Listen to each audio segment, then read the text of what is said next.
Live from the West Valley of Phoenix, it's Late Night with the Davey. What's happening, everybody? Usually I've got the intro and everything lined up, but for whatever reason, my system is being a total jerk tonight, and I wasn't able to get everything lined up. But thank you so much for tuning in. Welcome to the channel. I'm Davey Deathray. Just want to say what's up to everybody that we've got hanging out here before we bring in our guest.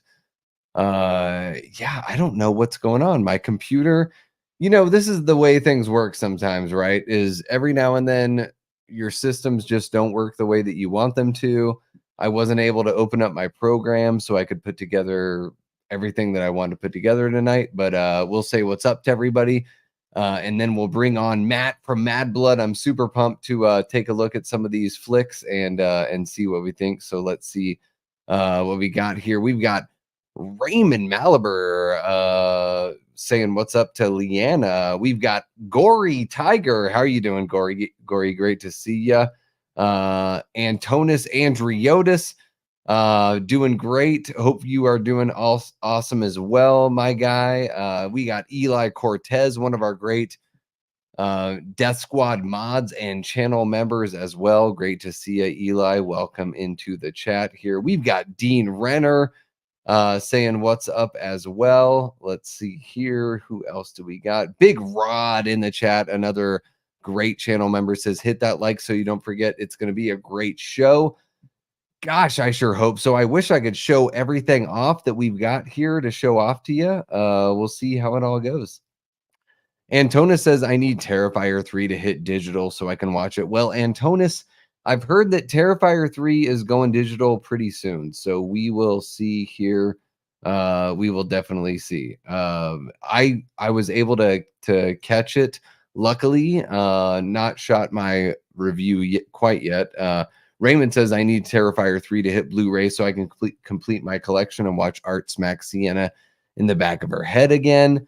Yeah, that's a pretty great comedic moment there in Terrifier 3, Raymond. Absolutely. That was one of the moments that got me to chuckle quite a bit for sure. Don't worry, Jamie, I am here. I feel a bit claustrophobic from the headphones and the hat, but I am here.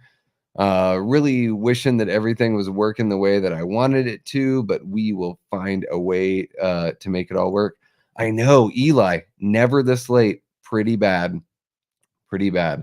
That's why we might want to rethink, having Late Night with the Davey on Wednesdays versus having Late Night with the Davey on Friday when it's just not as big of an issue, maybe. Or maybe it'll just be a little bit easier for everybody. We got Cody Snyder, one of our great Death Squad mods, in the chat and a great channel member as well. How you doing? We got Blu-ray Addict hanging out as well. Great to see you, Blu-ray. Jigsaw is kicking it with us also. We got a good crew here. 22 people. Oh my gosh. This is what happens when you have good guests, folks. This is what happens. We got Robert the Wolfman. Ow, ow. How you doing, Robert? Great to see you. Let's see who else we got here. We got K Dabs. How you doing, K Dabs? I wish I were doing dabs right now. All I've got is the pen. So no dabs in the house, K Dabs, but if I had some dabs, I would do some dabs. I promise you that, very much so. Yeah, this is great. You guys are all saying what's up to everyone. I am super pumped because Matt from Mad Blood here, who is our guest this evening, man, this guy's channel has just been popping off like crazy. It's really cool to see somebody come up in the horror sphere that's relatively new and just pop right off. I love that about what Matt is doing at his channel. And another thing, I think the biggest strength that Matt's got on his channel as well is this guy's just a chill dude. So you tune in, like, the thing about YouTube is, like, you think, oh, if somebody's doing well, this must be some like crazy streamlined like graphics going all over the place and all sorts of this and that. But what's really cool about Matt is that Matt is just a chill dude and his personality speaks for itself. and he does a great job at what he does. So I'm already late. Without further ado, we might as well go ahead and bring him on because I see he is back from his bathroom break. So here we go. We've got Matt from Mad Blood. How are you doing tonight, Matt? You had to throw me under the bus with the bathroom break, huh? I know. I'm getting old. I'm getting old. I know. I know. I'm the same way, man. I'm Old. 42. 42. Like I need a good bathroom break before I don't know, before anything important happens, right? It's Dude, like I when would have. I'm Go ahead. Yeah, yeah. when I'm watching a movie or watching a game or something, I'm like, if I feel like something important's happening, maybe I just go use the bathroom really quick. Get to enjoy the rest. Oh yeah, absolutely, man. I would have never guessed you were 42. You look like you're I would have guessed 30 or something. That's N- crazy. Just No bathing kid. in goat Yeah. milk and vampire blood and you know, no No kids. Yeah, kid. yeah. No kids. No kids and minimal amount of tobacco. Like I enjoy a good cigar, Yeah. but I'm not a regular tobacco user. Although I guess like regular tobacco users, that's a thing. Sort of like what we experienced last week with trick or treating and smoking. They're out. Like they're gone. Like goodbye. Yeah, it sounds like a lot of What people didn't happened? have a lot of trick-or-treaters. You were kinda Oh, similar? It was pretty light around your neck of the woods? we had a good amount, like, but I live in the West Valley of Phoenix. I live in an area that's like, populated with a bunch of kids, but I grew up, I'm not sure where you grew up, but I was in Southeast Alaska and in the mid 80s, early 90s. And man, it was the night where like the parents cut the fucking cord, man. They're like, you know what? Because by 5 o'clock in Southeast Alaska in October, late October, it's dark. So they're just like, you know what? You had a snack, put on your costume, get the fuck out of my house. Like, come back by 9 o'clock without a cop bringing you home, and that's a Ah, success. man. So I don't know what it was like where you grew up. Yeah, that would've been fun, though. Growing up in Alaska, man, that's one of the best places on the planet. Plus just the freedom and the Relatively vibe pristine. of I feel like everybody up there has that vibe to them, like it's almost like, back in the past, like the old vibe of like, if a Yeah. cop pulls you over and they're like, "Yeah, just go home. Get the fuck outta here." That kind of a Yes. thing, Yes. like We didn't lock our doors. Like, we did not yeah. lock our door. Like, that none of that, it was like living in the 30s or 40s. And, yeah, every now and then, you're partying with some people and a cop shows up and it's like, "Oh, cool. We got one of the ones I know." So, Yep. like, this guy cracks beers with us, like, the rest of the time, I can talk him into leaving us alone for right now. Yeah, exactly. He's like, "Give me that weed." Man, I wish it were But that way. I think I'm a bit too old for gimme that weed, but man, I would, and I no, was but one of back those then, like yeah. I didn't touch it until I was like 21 or so. So that's like early 2000s. But yeah, it's nice that it's not that the ganja is not as big of a deal now. I mean, I guess in certain places it is, but you know, Yeah. it was Yeah. expensive and you didn't know what you were getting, so I'd rather, like, go to a dispensary and get something good and know what I'm getting. Like, be a nerd about it, right? Oh, yeah. I mean, yeah, back in the day, it was like you gotta meet some dude in some alley in the part of town that you don't know usually go to. Yeah. It's full of seeds and stems and, you're paying a premium price but Yes. that's a tale for another day, but yeah, no, actually, I think the neighborhood that we're in, I grew up kind of all over, but mainly in Northern California. Just outside Sacramento, like a half an hour or like an hour from Tahoe and all that. But Mhm. we went to a different neighborhood, took the kids. I have 2 kids that are 4 and 6. So we took them out with some friends to their neighborhood and it was popping. There was quite a few trick-or-treaters, Nice. which I was surprised about because usually, That's like you great. said, it's pretty dry. Um, like the neighborhood we live in and stuff is usually, yeah, it's pretty depressing. Not like the 90s. So, Well, and it just turned but into, like, trunk or treating and the yeah. parents, like, being helicopter parents and all that stuff, and I understand, like, we live in a new day and age, and like, absolutely, I would never wanna make somebody feel like they shouldn't wanna be looking out for their children's safety and all that, but also, for the kid on the kid side, there is a like, a fun aspect of just being, like, cut loose. You know, it's like it's pretty wild. It's the Wild West for sure. Yeah, yeah. You No, know? and I've said this before, but, like, with Halloween, they gotta revamp Halloween. Just I mean, this would piss some people Yeah. off because I get it. October 31st is kinda like the cool thing, but Yeah. we gotta go with, like, "Okay, we're gonna do Halloween on the last Saturday of October," maybe. Maybe we go with that route, so it's just Yes. always the last Yes. Saturday of October, Yes. or Mm. or we do the next day is a holiday, a federal holiday. It's one of those 2 choices. That's Yeah. it. You know what I mean? Because I we think that's can't do fair. this whole, like, some kids go trick or treating the weekend before because it's on a weekday Mhm. and all that. None of that. I'm sick of that shit, you No. know? Well, So, and also for the parents, like, yeah, you should be able to have, like, a couple fingers of scotch while you're handing out, you know, the candy and not have to and just have the day off, you know? Like, if Thanksgiving can be the last Thursday of November and then you have a full 3-day weekend piled onto it, the least they could do for Halloween is the last Saturday of yes, October. exactly, man. We're I'm not with you, asking but Yeah, we're not asking for an extra day off, we're just asking for a shift, you know, just a little, yes, you know? yes, this is Perfect, America, right? alright? But, Yeah, yeah, no, but thanks so much for having me on, man. I, first of all, appreciate the kind words. Love what you've been doing over here on the channel as well. thank I you. you I saw the Halloween ranking recently that you put out it's just a little while ago. You Whew, know what I mean? yeah.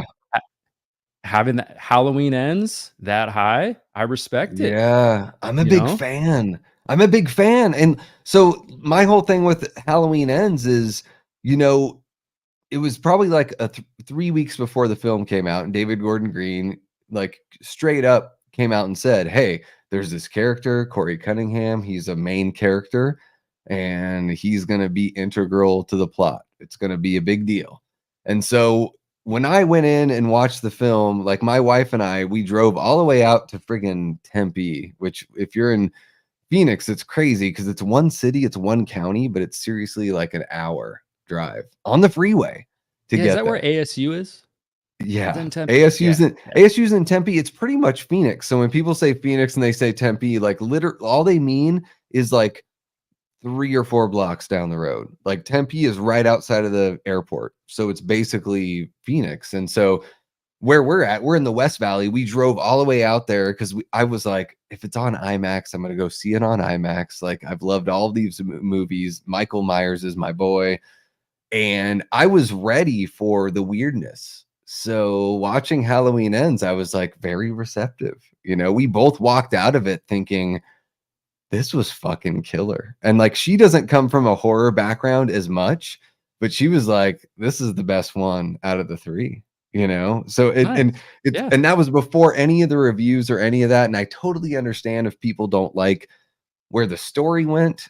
I get that. I think that's a really like, you know, if you're gonna say when people say it's the worst movie ever, it's like, well, come on. It's a beautiful looking film. The acting is The great. The kills are music is solid. fantastic. Yeah, if you don't like the story, I totally get it. If it's not like what you wanted as your Halloween Ends movie, I totally get it. And that's one of the reasons why like you jump in and you do the really cool like I love your Rotten Tomatoes, like let's take a look at these Rotten Tomato scores for this franchise and sort of like, you know, judge how well they are. And then I did this whole thing with the David Gordon Green Halloween movies, how to make it better, and we went through each one, and it was like by the time I got to that film to his Halloween Ends, I was calling it Halloween Returns, and that was like the relaunch.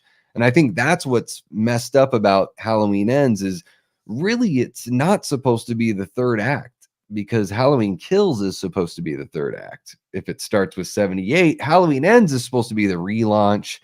Uh, but I don't think they really did it that way.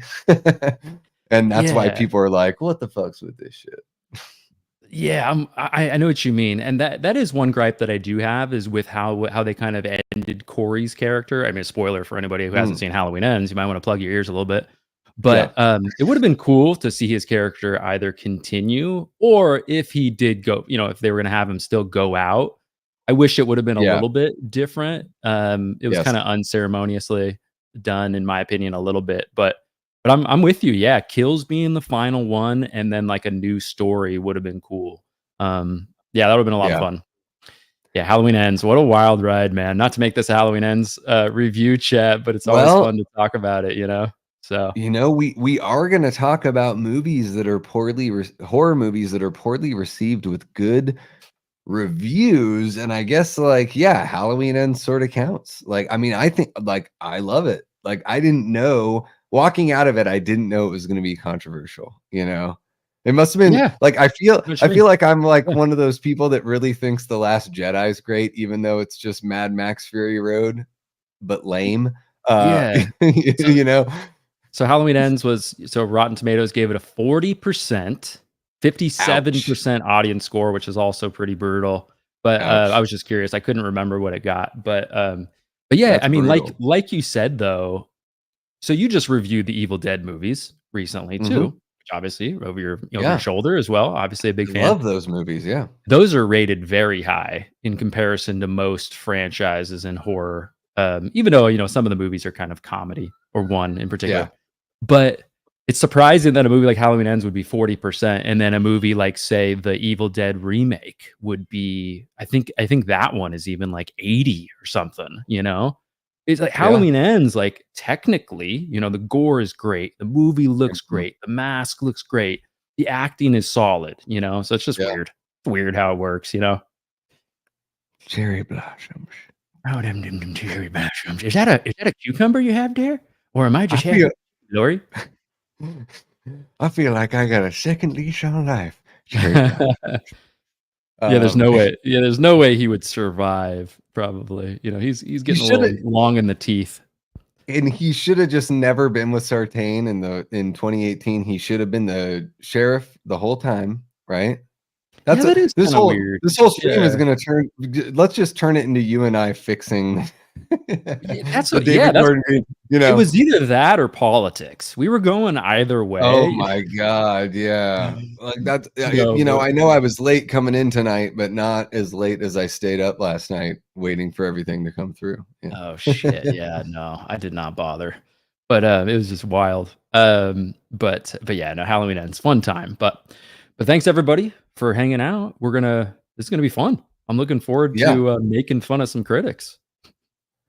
Yeah, this is like what we sort of moved over to here with Late Night with the Davey guys is yeah, I think that the idea is to pick a topic to talk about because it's fun to interview folks and to sort of like pick their brains about their channel and all that stuff. We can always do that and we can always incorporate that. But I think like what's going to make the show more fruitful moving forward is to, have a good topic to talk about. So that's why I thought it would be fun to just have a chat here.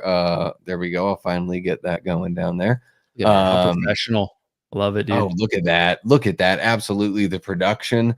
Yeah, guys, I tried to get everything's kind of funky over here. I wanted to get it so I could display everything on the screen tonight, but I was having some issues here as we were getting close to showtime.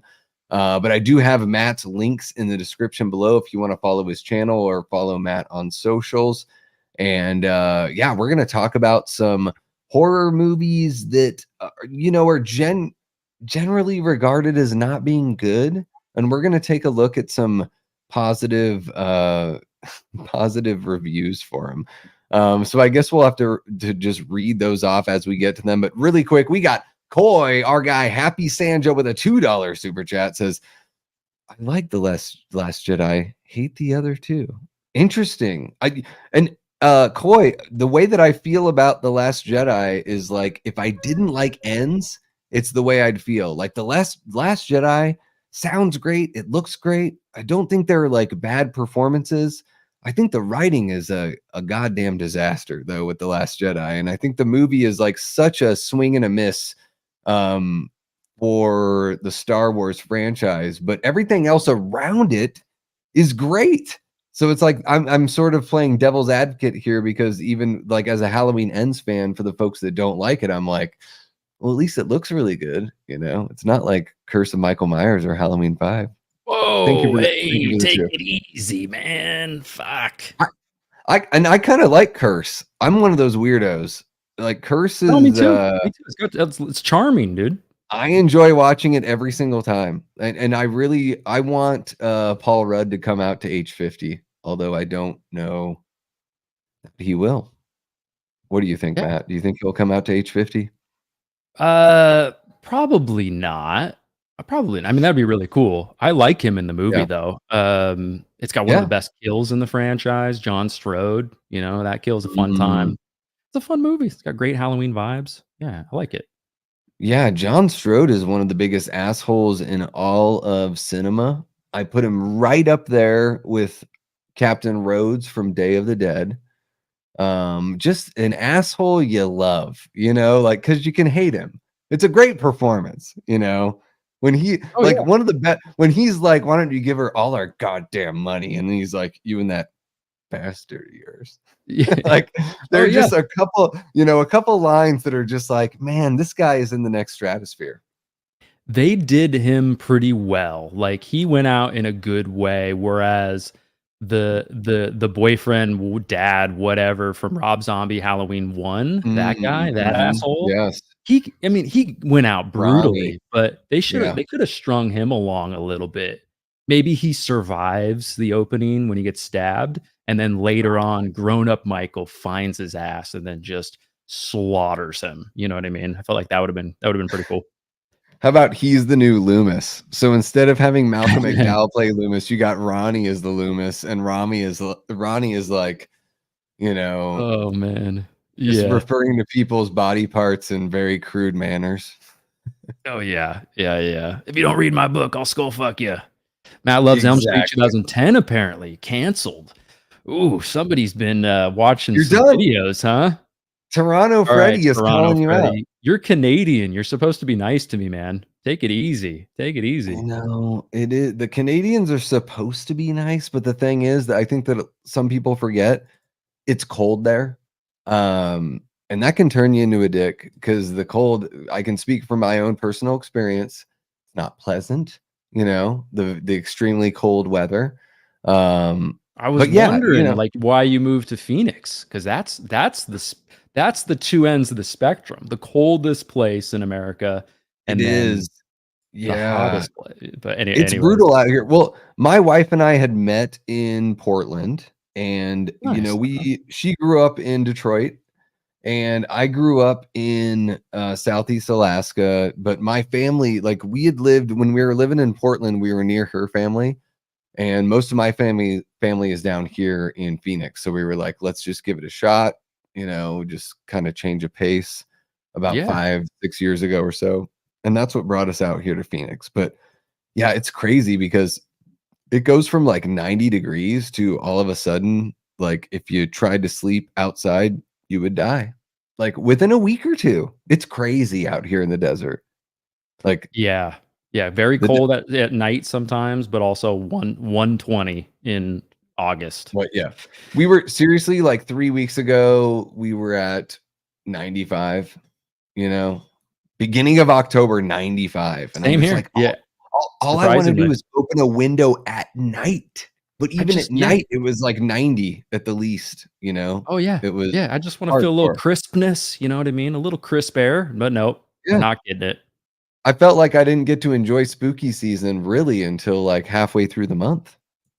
And then I'm trying to Yeah, cram everything in. I'm like, how can I watch Halloween 5 and Halloween Curse of Michael Myers, when I'm um, sweating. Yeah. when I'm just sweating bullets, as, Megadeth would say. Um, yeah, so Matt, you are a fan of the 2010 Elm Street. I've Oof. only made it through this film one time all the way through. The first time I tried to watch it, I wasn't able to make it, like, more than 15 minutes in or so. But I will say this, after watching the whole thing, everyone was like, "Oh, Rooney Mara, like, you can tell she hates this movie and doesn't wanna be in it." I couldn't tell that. I thought she put in, like, the best performance out of the bunch. I think Kyle Gallner's really good in this movie. Like, my biggest gripes with the 2010 Elm Street are really with the writing and, like, the interpretation of Freddy, but I'm curious to know what you think of it, maybe the next time I watch it. your thoughts will sort of inform my opinion. Yeah, no, I agree with you actually as far as the writing goes. To me, that's definitely a flaw as well, especially with Freddie. Some of his dialogue kind of just feels a little silly, and it's a little Mm, like forced. mhm. Like it's not scary. But I try to watch as little movie reviews as possible because I feel like it kind of warps my feelings on things a little bit. So I try to go into a lot of these movies as fresh as possible. And yeah, with the Elm Street remake, I'm not harsh on remakes just in general. Like, I actually Yeah. like them. I know a lot of people are like, "Don't touch it," "Don't remake Back to the Future," whatever, whatever, whatever, and I can see where they're coming from, but still, there's a Mhm. part of me that's like, "Dude, I just want more from that IP." What's up, Pat? How you doing, man? Um, I just want more from that IP, like that, that Yeah, franchise. That just take a swing. If it sucks, we'll move on. Life goes on, right? sure. But Yep. with this movie, yeah, I mean, they just ditch the whole like, of course, Freddy for a lot of people was becoming just too silly and too MTV, too ridiculous, and they just took it super dark with this movie, which was kind Mhm. of Wes Craven's initial idea for the original Elm Street anyways. Like, he was Mhm. gonna go pretty dark, but there was all that stuff in the media, happening at the time and kinda tweaked Freddy's backstory a little bit, but, Yeah. um no, I mean, I feel like it's got those 2010 vibes. I don't know if that's nostalgic for you, but it is definitely for me. It's like the music of it and stuff. The kills are like loud and gory and crunchy. Mhm. Um, I think the guy, what is his name? Jackie Earl Haley playing Yeah. Freddy. He gets a lot of flack, but to me, in a way, it's really just because Robert Englund is so great as Freddy. Mhm. I mean, the guy won an Oscar, for something else before, Yeah. but I think he's pretty good. Yeah. Oh, he's a fantastic actor. Yeah, I think the writing sorta lets him down, and I think Yeah, the direction. Like, I think that there's something about Freddy in this movie that, like, isn't very scary to me. It's interesting, is it the because look? everything that he's doing seems like it should be scary, but it seems so, like, ham-fisted, There's nothing like, I think one of the biggest allures of Freddy in the original series is there was a little bit of mystery at the beginning. So once you already know, like, Freddy is Freddy, him doing his whole, like, "Why are you crying? I Uh-oh, haven't something happened with even my hurt." camera, sorry. No worries. But he does that whole, like, "I haven't even hurt you yet." It just seems really, I don't know, kinda corny. Um, And it's like very digitally enhanced too, his voice, which is, yeah, that's weird. I don't like that. Let me try to fix my camera real quick. It says it's no worries. unplugged, which it's not. Technology tonight, right, guys? Love it. We're both having issues, so at least I feel like it's a little fair. I feel terrible because it's like I'm hosting the show. Usually, I have everything all lined up. The audience here, though, every all of you guys in the chat are amazing. Like, you guys get it. It's kind of a one-man show over here at the Davey Deathray channel. So we really appreciate you kicking it with us. There we go. Matt is back. Now, alright, Um, awesome. yeah, but Yeah, that that's whole, the like, beauty.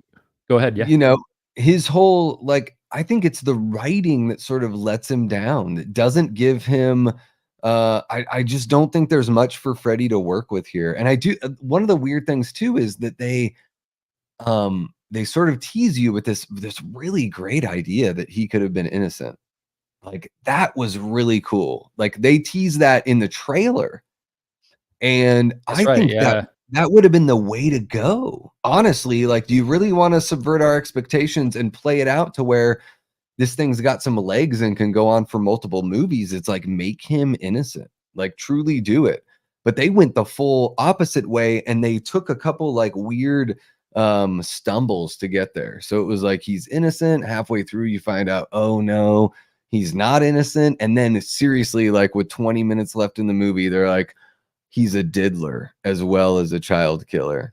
And they have that whole, like, "Look at these pictures that I saw," and that comes in pretty late in the game. Like, Yeah, at the very end. like the last 10 minutes, if I exactly. remember correctly. Yep. Where I was sort of like, man, if you're gonna either introduce this earlier so it like drives our characters a little bit more, or don't bring it in because it's not really necessary at this point. Like we already want to see Freddy fight the good guys anyways, you know. Um, and I think that's what really did it in for somebody like Jackie Earl Haley, kind of put in a corner there. Yeah, and I can agree with that. One thing the Elm Street remake kind of makes me think about is, of course, I want the next Elm Street to be have mostly practical effects, right? But still, it Mm, reminds me like what we could potentially do with modern technology with these dream sequences. Like it could get pretty crazy.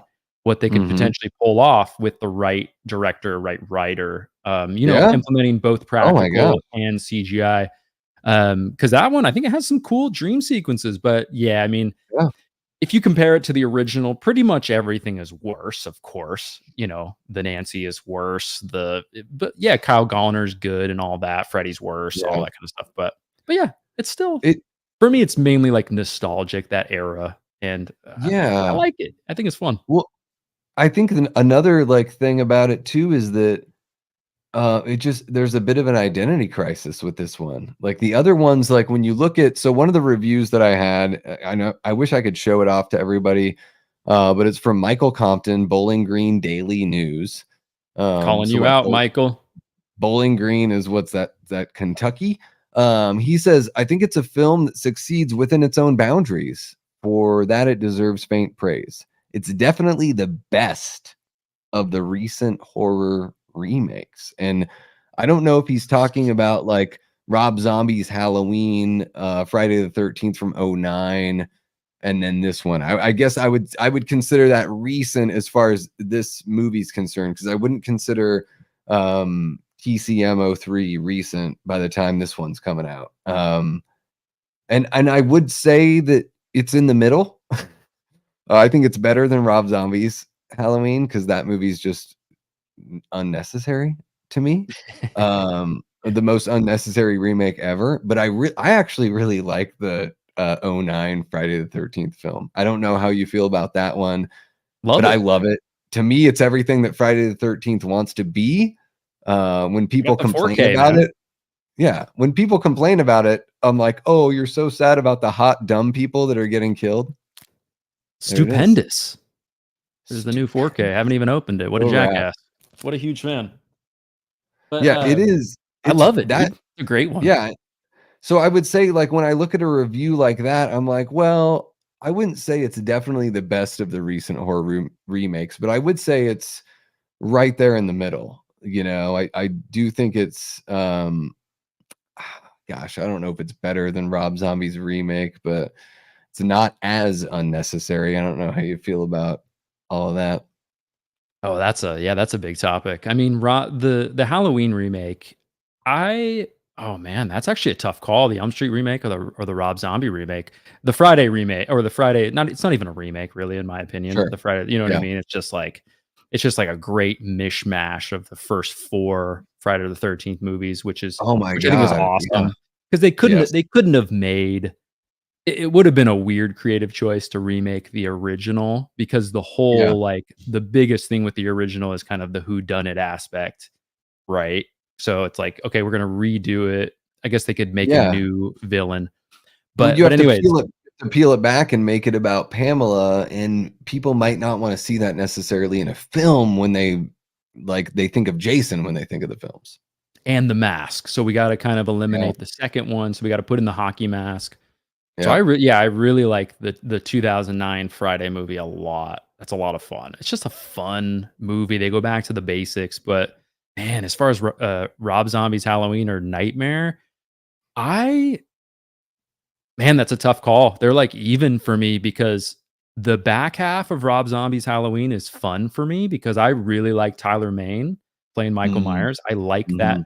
big, massive, scary version of Michael Myers. I think the Okay, mask, like the rotted mask in the second half, I think is fun too. I like that. Um, but that's a tough call, man. I would probably say Halloween, but it's close. yeah.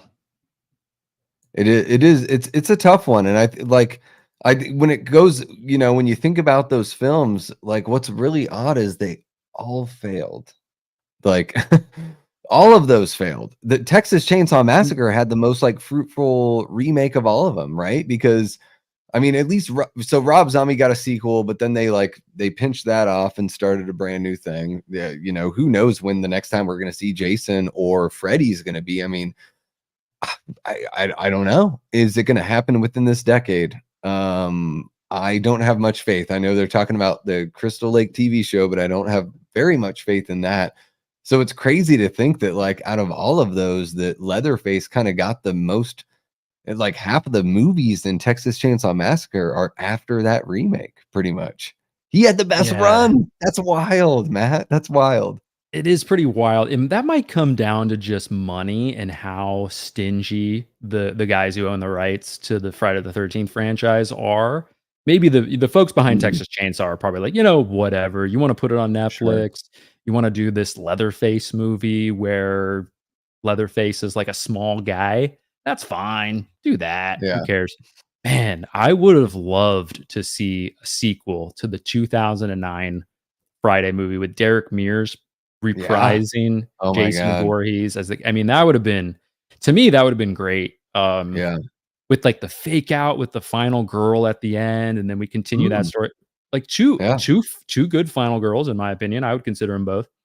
But, yeah, that would be a lot of fun, but kinda crazy, man. Yeah, Texas Chainsaw, that's a franchise that needs a little bit of a revamp, but yeah, I think like you said, I mean, I think it just came down to, like, kinda money and how stingy who is it? Like, Sean Cunningham and who else? They're still having the kinda Yeah. legal battle. I think that's Yeah, just the thing. Victor Miller and Sean Victor, Cunningham, yeah, it's one of those weird things where it's like they both own, like, half of the rights, so the show can do pretty much whatever it wants to do, but as because soon it's as they called wanna Crystal introduce Lake. yeah, and as soon as they wanna introduce, like, the hockey mask element of, like, grown-up Jason and put it into film, then it's a different thing, so which I think the way to go for Crystal Lake is, like, just do 1 season that focuses on Pamela. Like, I'm interested in that. Like, I'm a big, like, Vincent DeSanti is, a buddy and, a buddy of mine. I really love his work, and I think that he's one of those voices out there that's like, "Hey, guys, Pamela's really important." Like, we act like she's not because the first movie didn't handle her well. That's not the character's fault, but the character of Pamela Voorhees is so integral to the story because it's Jason's reason for the season. So, like, I think that's one of those things that he, like, kind of brought to the forefront of my mind where I would have just been one of those, poo-poo Pamela Voorhees. And then after he said that, I was like, well, as someone that's not really into TV shows, if you're gonna do a season of a show and you're gonna bring some backstory, I'd rather see her backstory and him as a kid than any backstory as him as an adult, you Yeah, know? and I can see that. I'm actually a big Pamela fan. I think Pamela is one of the best one of my favorite villains in all of horror history. I mean, the whole way that they handled the whodunit aspect in the first Friday, that's a different, like, kind of conversation. Yeah. But her actual just Yes. character, the just the motherly instinct and her, like, motivation behind everything that went down. To see more of her character in a show, I'd be down for it. Do I think the show would be good? Probably not, Yeah. like, it'd probably just kinda be one of those, like, maybe be a little bit better than I mean, I haven't even seen it, but I've heard bad things about, like, the Scream show, stuff Mm. like that, and I know it's different, like, this would be more of a prequel probably, but I Are feel like you are you a TV guy? Do you enjoy television? I watch I watch very few shows unless they're very good, like, if I start hearing some buzz about, "Oh, this Game of Thrones show is great," or "Ozark Yeah. is great," or, those Mhm. types of shows, I'll check them out, but I'm not a yeah, I'm more of a movie guy. Sounds like you're Me the too. same, Yeah, so dude, TV to me, waste of time. I almost wanna do a whole video on it because I'm like, television wants to waste your time. Television is an asshole because, the best way you can do a television show is do like 6 to 8 episodes a season. I'm willing to accept that. 45 to an hour long episode, 6 to 8. That's okay. But any longer than that, and you're being a dick. Because they do these little breadcrumbs, and then the slightest bit of change from season to season where I'm just like, man, a movie is a way more sophisticated form of telling a story. And even if a movie needs 2 or 3 chapters to tell the story, like each movie has to operate as a 3-chapter story in and of itself, to warrant a follow-up. So, I'm like, I'd rather honestly get 3 movies than 3 seasons of a show.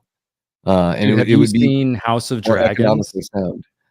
No, and honestly, like Game of Thrones didn't keep my attention. A lot of shows don't keep my attention. I bailed on Stranger Things after 2 seasons because I was like, oh, you're gonna do the thing, like Walking Dead did, The where second season's the worst though of Stranger Things. Second second season is season just not peels good. it back. Third season is amazing. Fourth is amazing. Okay, Just okay. second season's not good. But I was And gonna I should say, probably check those out because I have Netflix. yeah, they're pretty good shows. They're pretty Yeah. well liked. No, but yeah, Game of Thrones, that's a different topic. But yeah, so House of Mhm. Dragon, exactly like you said though. Like one of those shows where there's episode after episode after episode where it's just like, what are we doing here? All you're doing is Yeah. just giving us these little teases. Nothing's happening at all. We're having a season finale where you want a season finale that makes you say, "Holy shit," right? Gives you a payoff for everything in the end. And that show, you know what I mean? There's just none of that, which is Mhm. wild. But That's yeah, how TV's weird. I felt that way about The Walking Dead, where I was Yeah. like, so seriously, every episode is gonna be like, "Hey guys, we need food. So we're gonna go, An like hour of 5 of finding us are gonna food. go look Yeah. for food." And then Shane does this whole like, "And risk our lives." And he does this whole like sneer and turn. Like, John Berthnall is not a real actor. Anyone that thinks he's a good actor, I'm sorry. Because this guy's got nothing. He's like And television at best. And The Walking Dead, like for what it can be as a comic book, I can totally understand. But for me, as a huge Romero fan, I'm like, this is a giant slap in the face because this thing is more popular than any of his movies, and all of his movies, other than Survival of the Dead, are better than The Walking Dead, including Diary of the Dead is better than The Walking Dead. I shit you not, because once Frank Darabont gets kicked off a show, you know, what is one of your favorite shows ever? one of Do my you have favorite any? shows. Oh my gosh. I think for the most part, I think Buffy the Vampire Slayer is pretty good. I don't like that she always needs to date somebody. I think that's kind of bullshit. But I would say for the most part, for a show that's ran for like 8 seasons with 24 episodes, which is a lot, that show was pretty satisfying. I Mystery Science Theater 3000 is like my favorite television show of all time, but it's not an episodic show. Yeah, I think it's just I'm one of those So it's assholes. been a long time. TV just doesn't really. I even tried to watch. So I dig Yellowstone. Breaking Um, Bad, Liana? Hell y- yeah. y- there we go. And everyone like, and that's just a show I haven't seen yet. And everyone's like, "Oh my god, you would love Breaking Bad. You have to watch Breaking Bad." Never watched Sopranos, and everyone's like, "Oh my god, Sopranos is the best thing ever." So yes, these are shows that I definitely have to jump on, and I'm not talking shit about them by ripping on The Walking Dead. But yeah, my wife is Kate's catching up on Yellowstone, and that's like even given the plot contrivances, which is just part and parcel of writing a story, like it's really well made and very well acted. Like I haven't those seen are it, unfortunately. the and those are shows, like, I would say Yellowstone out of all the shows, I'm like, "You know what? Shit happens in every episode." Like, there's a little bit of wasted time in every episode where you can tell that they're trying to, like, sell a single of a country star, so they have, like, "Let's watch the guys, like, herd the" like, "gather the herd while we play a pop song." But for the most part, it's basically Sopranos on the ranch. Okay, Um so it's that good, huh? Dude, It's Damn. fucking Okay. gangster as shit, Matt. Like, no shit, I'm gonna move you over Yellowstone is here. like Yellowstone is the most gangster show I've ever watched, but I haven't watched The Sopranos, but oh my god, every episode is like, how are we gonna strong arm this Cowboy person gangsters. yes, and Just kill these taking people. land, breaking legs.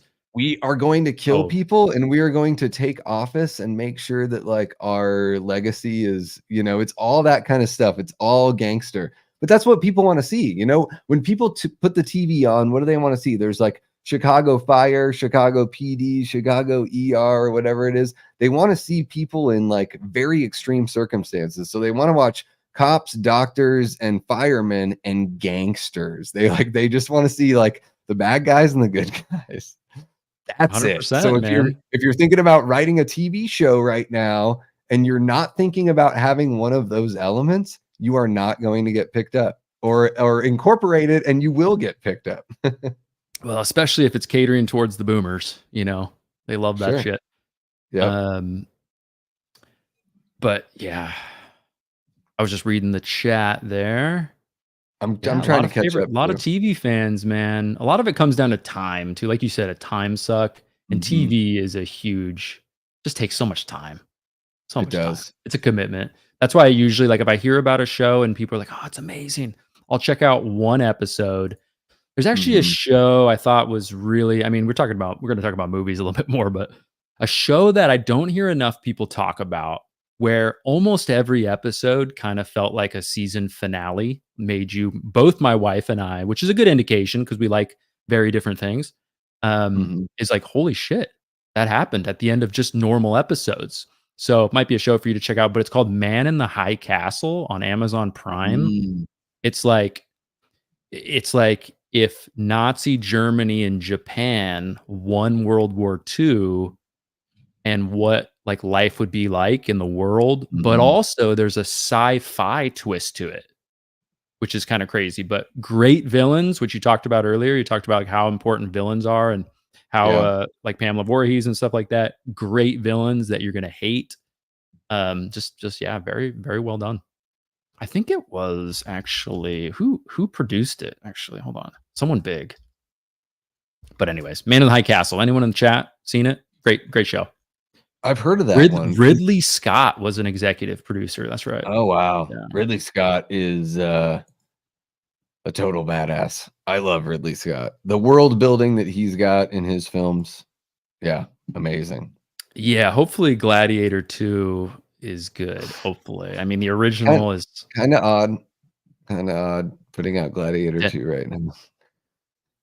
Why do you say Right? that? It's just sort of like it's like when Bill and Ted did their 3rd movie, it's like, "Okay, like, welcome back." It's just an odd like, to me, sort of an It odd kinda move seems because what random. yeah, Gladiator was like '03 or something like that, and then here we go, like, Yeah. 2024, we have the sequel, and it's just called, like, Gladiator 2? Like, they you know what, it's just to me, it seems sort of like this isn't the kinda series that really is a sequelized series. Like, even when you made Right. Prometheus, you didn't call it, like, Alien Minus One, and that would have been cool because Godzilla Minus One is a dope title, you know? Yeah, yeah, I'm with you on that. Yeah, the whole I love It Denzel, but, like, then Denzel's in it, and it's like, yeah, I don't know, man. Hopefully, it's and good, there but there's no way it's gonna compare to the original. There's just no way. yeah.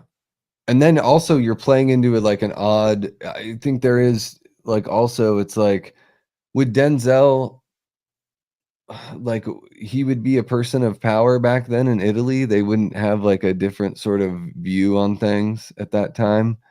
But I guess that's Hollywood Right. for you. I mean, whatever. Yeah. Denzel's friggin' great. Like I'm all for like, Of put the course, right yeah. actor in any role, of course. Like, I don't care. Like, I don't care what their skin tone is. But when you're doing like even with when they did what was it called with Eric Bana and what's his face from Pirates of the Caribbean? Johnny Depp? No, the other Orlando Bloom. What was that called? Uh, Troy. Oh, Troy. Troy. You mean That movie was with Brad Pitt? dreadful. It was dreadful, and they were doing, like, really bad English accents, and, like, that offends me more than, like, casting a black guy as a powerful dude in ancient Italy. I'm like, "Dude, if you are doing a British accent in, like, old school, Greece and you're just expecting me to believe it, and then, you're wasting somebody like Brian Cox, how dare you?" Like, that is what offends me, is the waste of it all. I can God damn, understand Troy that. is so bad. Fucking Wolfgang Peterson, dude. God damn, man. Like, you made a movie about a giant wave attacking a boat that was way more interesting than like the Siege of Troy. And the Siege of Troy, you should have made a cool movie about that one because that's a lot more than just a wave hitting a boat. But that's Yeah, yeah, Wolfgang what I Peterson. remember from that movie is just it was just very Hollywood, you know? It wasn't, like, as Yeah, cheesy. gritty as it should have been, just yeah, kinda Yep. cheesy, which always sells to the average, just, you know, kind of yeah, that sells to, like, TV show people who, you know, like to just put something on, and True. I It think was stuff very popular. I mean, Brad Pitt's playing fucking Achilles, like, it's huge, but you know is what blew shredded, yeah. this is what blew my mind is I saw that movie, you know, I grew up in a podunk town, I love it though, Juneau, Alaska. I went to the theater, and I watched it with 3 people, the girl that I was dating at the time and her bosses who were, they were dentists. They didn't catch the Achilles connection with, like, the arrow through the Achilles heel thing, and I know that they're just dentists, they're not like, you know, they're not podiatrists or anything like that, but afterwards, they were like, "What was with that?" Like, they brought attention to it. They were like, "What was with the arrow, like, going through his thing?" And I was like, "You fucking kidding me right now?" I was like, I'm moving "I'm to the Arizona, fuck you I'm guys. the least educated motherfucker of all of us, and that was the most, like, on the nose, like, that's the most 2024 Right. message that that movie could have ever had. It was ahead of its time in that way. Um, but yeah, it was so funny to me where I was like, "Wow, the educated people don't get the Achilles reference." Hmm, Yeah, alright. yeah, it shows you, you know, like, yeah, no matter how many degrees you have and whatnot, that's not always an indication of intelligence, but that's, you know, It's like, but it's like, Quint says in Jaws, he says, "Tells me one thing, tells me you college boys don't have the education enough to admit when you're wrong." Quentin would know, man. He's a street smart guy, you know? Yeah, He is. makes sense. Holy cow, Thanks, Joel Dark. is popping in with a super sticker, 149 super sticker. Thank you so much, Joel. Guys, if you do not check out Dark Room Reviews, you know, I try not to shill for everybody that pops in, but I do try to say at the very least, you should go check them out and you should watch some vids and think about subbing. If one of the mods, Cody or Jamie or whoever's out there wants to drop the link in the chat, please feel free. Absolutely. Trick or treat, motherfucker. Thank you so much, Raymond. I appreciate that. Just One of the Guys is a classic. I love Just One of the Guys. It was one of the first times I ever saw, you know, as a kid. Classic flick. Zabka could teach him a few things and buy him some Coors Banquet beers, maybe get him to chill out. Oh yeah, you guys are talking about Cobra Kai. Yeah, because Zabka's in both of those. Zabka as Loomis. Matt, what do you think? I know we're off Who topic, but we're who's having fun. So let's Zabka? I'm sorry. Billy Zabka from Cobra Kai, the blonde guy, blonde surfer Oh, dude. hold on. Yeah. Let me take a look at him. Let me Google to remind myself. Oh, from the original as well, right? Yeah, handsome blonde and teeth, I would say is a good way to describe him. As Loomis, huh? As Well, Loomis. at I this age, I I don't haven't know. seen Cobra Kai, so I don't know what he's like now. You know, that would be hard to say because your voice changes so much over the years and everything. So I don't know, but that would be probably hilarious. Yeah, karate kicking Michael's ass. Yep, trick or treat, motherfucker. And then Exactly. speaking about, you know, getting a little more diverse and maybe doing a palette swap, I think Jeffrey Wright would be a really good Loomis. He played Gordon in the Batman. He Ooh, was Felix Leiter in the Daniel Craig Bond films. I think he would be a great Loomis. And another, he like I would. Yeah, said, Westworld as well. He was big in that. yes, somebody Another that can great pull show it if off. you haven't seen it. Westworld I season 1, eh, very that's good. the thing too, I gotta catch up on that one, yep. But he Uh, would be good actually, Jeff, you're right. Yep. He would work. Maybe what it's the about what do you beard, I don't know, but I think it's the beard, I think it's the bald head, I think it's the, like, um, he's you smooth. know, once you watch a guy like that play Felix and then play Gordon, you're like, "Oh, I can see him as, like, the sort of the calm, voice to sort of, like, lead us on our path." Because if you're gonna reboot Michael, and I would imagine you wanna have Loomis in there, and Loomis needs to be your Van Helsing. And so I'm thinking, like, who's got that sort of, Peter Cushing kind of vibe? And I think Jeffrey Wright's got it. Like, I really do, I think he does. I think Paul Giamatti would be another really fun one if you want Loomis to be a little more unhinged from the get-go. Which is okay, you know? Yeah, I mean, maybe not as unhinged as, like, Halloween 6 or something like that, but unhinged would yeah. be okay, and Giamatti, I mean, if they could nab a guy like Giamatti, I mean, he's a Well, great actor, so holy shit, that would be that would be he's pretty impressive. he's a huge horror fan. Did you know that? Like, he's No, looking that's what he nice. wants to get into. So, like, I paid attention to that recently because I saw that he did his, Criterion pick where they put you in that closet. Have you seen those vids where they do that? The Criterion No, collection, no, I they would put love they put to. an What do they act do? Make you list off some movies that you like or something? Yeah, it's so Criterion, I don't know if it's in conjunction with, like, an interview because I only watch the videos where they do this, but essentially it's a trailer, like a food cart, and they put the actor in the food cart thing, and it's covered with their collection, and they have to pick, like, 5 movies that they love. And, Criterion's got some things that are on the nose and a whole bunch of stuff that's like you ain't ever thought of really, which is great. I think they have an awesome collection, and it's really interesting to see what these people pick, and especially Paul Giamatti, because what I learned about him through that, every single movie he picked was pretty much like horror or horror adjacent. And then I saw him on the red carpet for The Leftovers. Is that what the movie was called that he was in? The most recent one that he had, right? Yeah, the Um, Oscar bait from, like, last year about the kids that hang out during at Christmas break or school or something like whatever, that. yeah. I think that's the Yeah. name of it, yeah. But what did So he say? I'm curious. the guy was like, "Hey, what do you like, what kind of movies do you wanna do next?" And he was like, "Oh, I really love horror." And the guy was like, "What?" And he was like, "Well," he's like, "I think, like, Texas Chainsaw Massacre is a beautiful film." Like, he said it's a beautiful film, and the guy's reaction was like, he, like, winced. And Giamatti was like, I You're think a it's, sick man.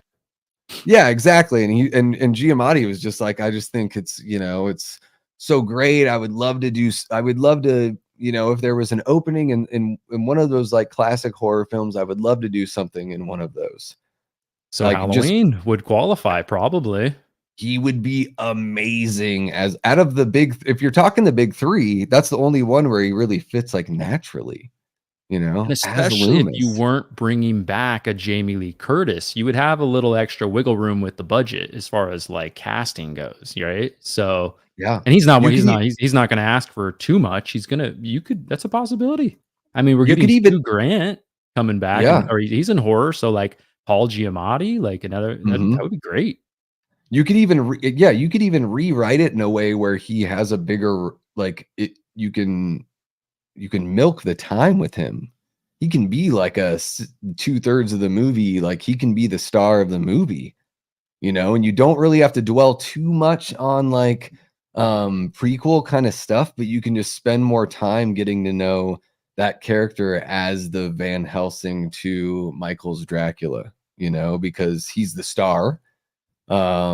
And it would be a good way to, like, one of the best things I think about the character of Loomis, which Donald Pleasance does a great job, is he conveys to the audience how serious the issue is. Like, we don't like Halloween without Loomis. Like, we don't think Michael's very interesting without Loomis. So, like, to me, he's very, very important, and Michael's my boy, so he's extra important. He reminds everybody what's at stake, you know? Yep. He Yep. really does. I'm with you on that, man. Definitely. I totally agree. I think those are some good choices. Just finished watching a Just review by Call It to don't know what that is, but okay. we're probably speaking about rebooting the Halloween or having Jamie Lee Curtis involved, because I guess she now said, like, she did the whole, I don't know if you're an NFL fan, but she did the whole Mike Yeah. Tomlin never say never, but never Yeah, about yeah. Halloween, where it was like, I might come back, and it's like, Jamie Lee, don't. You're just gonna make the jokes real. All the jokes that people made about H60, you're just gonna make those jokes real, you know. There you go. Coy says, There you I go, was the one who brought Sanjo. up Paul Giamatti in the fan casting. I totally support that. Yeah, Coy knows what's up. Yeah, tweet him, dude. Everybody tweet him. Paul Giamatti, tell him. And Hell he's got yeah. the power. He's got the power to be like a producer at this point. So he could even like put some cash into it and make it happen for sure. Oh, definitely, especially in a Halloween movie, you know, with like a $20 million budget or something. Oh yeah. Yeah, and even if they, I don't know, like, I don't know how you feel about it. I would imagine they're just going to try to reboot it with Michael, which I don't know. I don't know how they're going to do that. I wish they would just do as it's going back to the way I feel about TV shows. I think it'd be cool if each season was just its own thing, and it's like Haddonfield Legacy, and each season is just, that's it. Like, you know, you bring back Danielle Harris and you follow up H4, but it's 30 years later, and you have her do like 6 to 8 episodes, and boom, you put a cap on it. Like, you bring Josh Hartnett back, you bring friggin' whoever back, you know, to do these seasons of all the, because Halloween, you know, everyone talks about it's the choose your own adventure. So there's all these false starts, all these dead ends and loose ends. It would be really cool to see them just sort of like revitalize those and put a cap on them at the same time. Yeah, yeah. I mean, they'll definitely bring back Michael. I know that's not every fan's cup of tea, but the suits in Hollywood will make sure, right, that happens. Yeah. Michael will return. I mean, anytime you can have such a cheap actor play such a lucrative character, right? The old you can just Yes. grab a stunt man and kind of play Michael. Of course, it has to be somebody who's good, but they have a hard time turning that down. But Yeah. uh, I'll Man. just I mean, read in the chat, but speaking no of which, I more mean, fucking Jamie Lee Curtis. like James Jude Courtney as Michael was freaking incredible. And that really is the best hiring they've had in so long. Like, nothing against Tyler Mane. I think what makes Michael scarier to me is that he's a normal sized dude. Like, that he's like 5'9" or 5'10", but he has supernatural strength. I So think I that didn't was kind of need my Michael to complaint be about like 6'7". James, though. I know what you Too big? mean. I talked about this recently in my Michael Myers ranking video that I had out, and it was something that just kind of hit me recently with James Jude Courtney. Is I don't know exactly how tall he is, but he's kind of like long and skinny, which Yes. I've kind of thought about a little. It's kind of like stewed with me a little bit more. It's clearly a nitpick because he's a Yeah. great portrayal of Michael Myers, especially in 2018 for me. He's really great in Mhm. that. But I don't know. I don't know how tall he is. Maybe somebody in the chat would know. It's kind of like that the whole thing with like what's his face that plays Jason. Fuck, what's his name? Kane. He's in yeah Kane. It's like the whole thing with Kane. Oh, how tall is he? No, Kane's friggin' 5'8", dude. Like, that's all five. it is. It's big boots. He's 5'8". He does have some boots on him, man. He does. He does. Well, somebody had recently put a comment on one of my videos recently. It was like, "What are you talking about? Kane is 6'3". I don't know Yeah, what the hell you're saying, bro." he's Um, definitely not. Yeah, I think Kane, I would say, is 5'10", and then there's the boots. And then, yeah, I would he's say, older, so he's the spine's compressing. He's probably lost a couple inches. yeah, for sure. I mean, even in part 7, which is his best look, you know, I mean, that's the one. Badass look, dude. Love that spine. Love seeing that spine. That's a great movie to watch. Like, I grew up watching that on TV. That is the perfect Friday the 13th film to see on TV. Because there's some boobs in there. But on the actual unrated cut or R-rated cut, you're not really getting any blood anyway. So you Yeah, watch it on TV it's as a kid. It's already perfect. edited, so Jason looks incredible in that film. That is like the one that really, works for me. But yeah, I mean, I think, James Jude is definitely 2 or 3 inches taller than Nick was in the original, for sure. Yeah, Michael is a little bit taller. Yeah, yeah, but still great version of Michael. Mhm. But the, let's see. Cookie woman. What else we got on that list? Let's see. What other goodies you got? I've Arnold. got Arnold! yeah.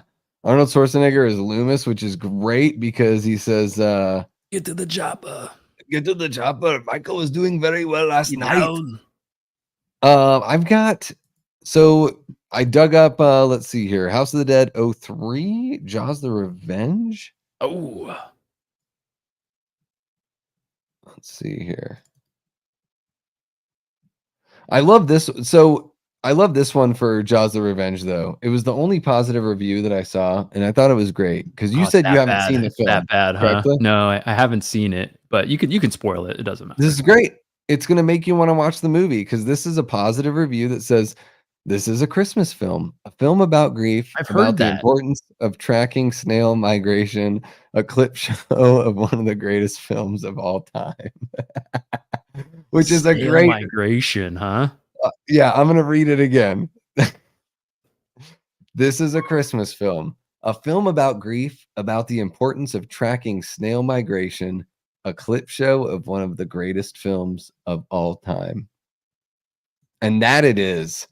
Jaws the Revenge is one of those where it's like if you stuck in Amity the whole time, I would imagine at least you know that they go to the Bahamas, right, Matt? Do you know they go to the Bahamas in this movie? Have you played the NES game?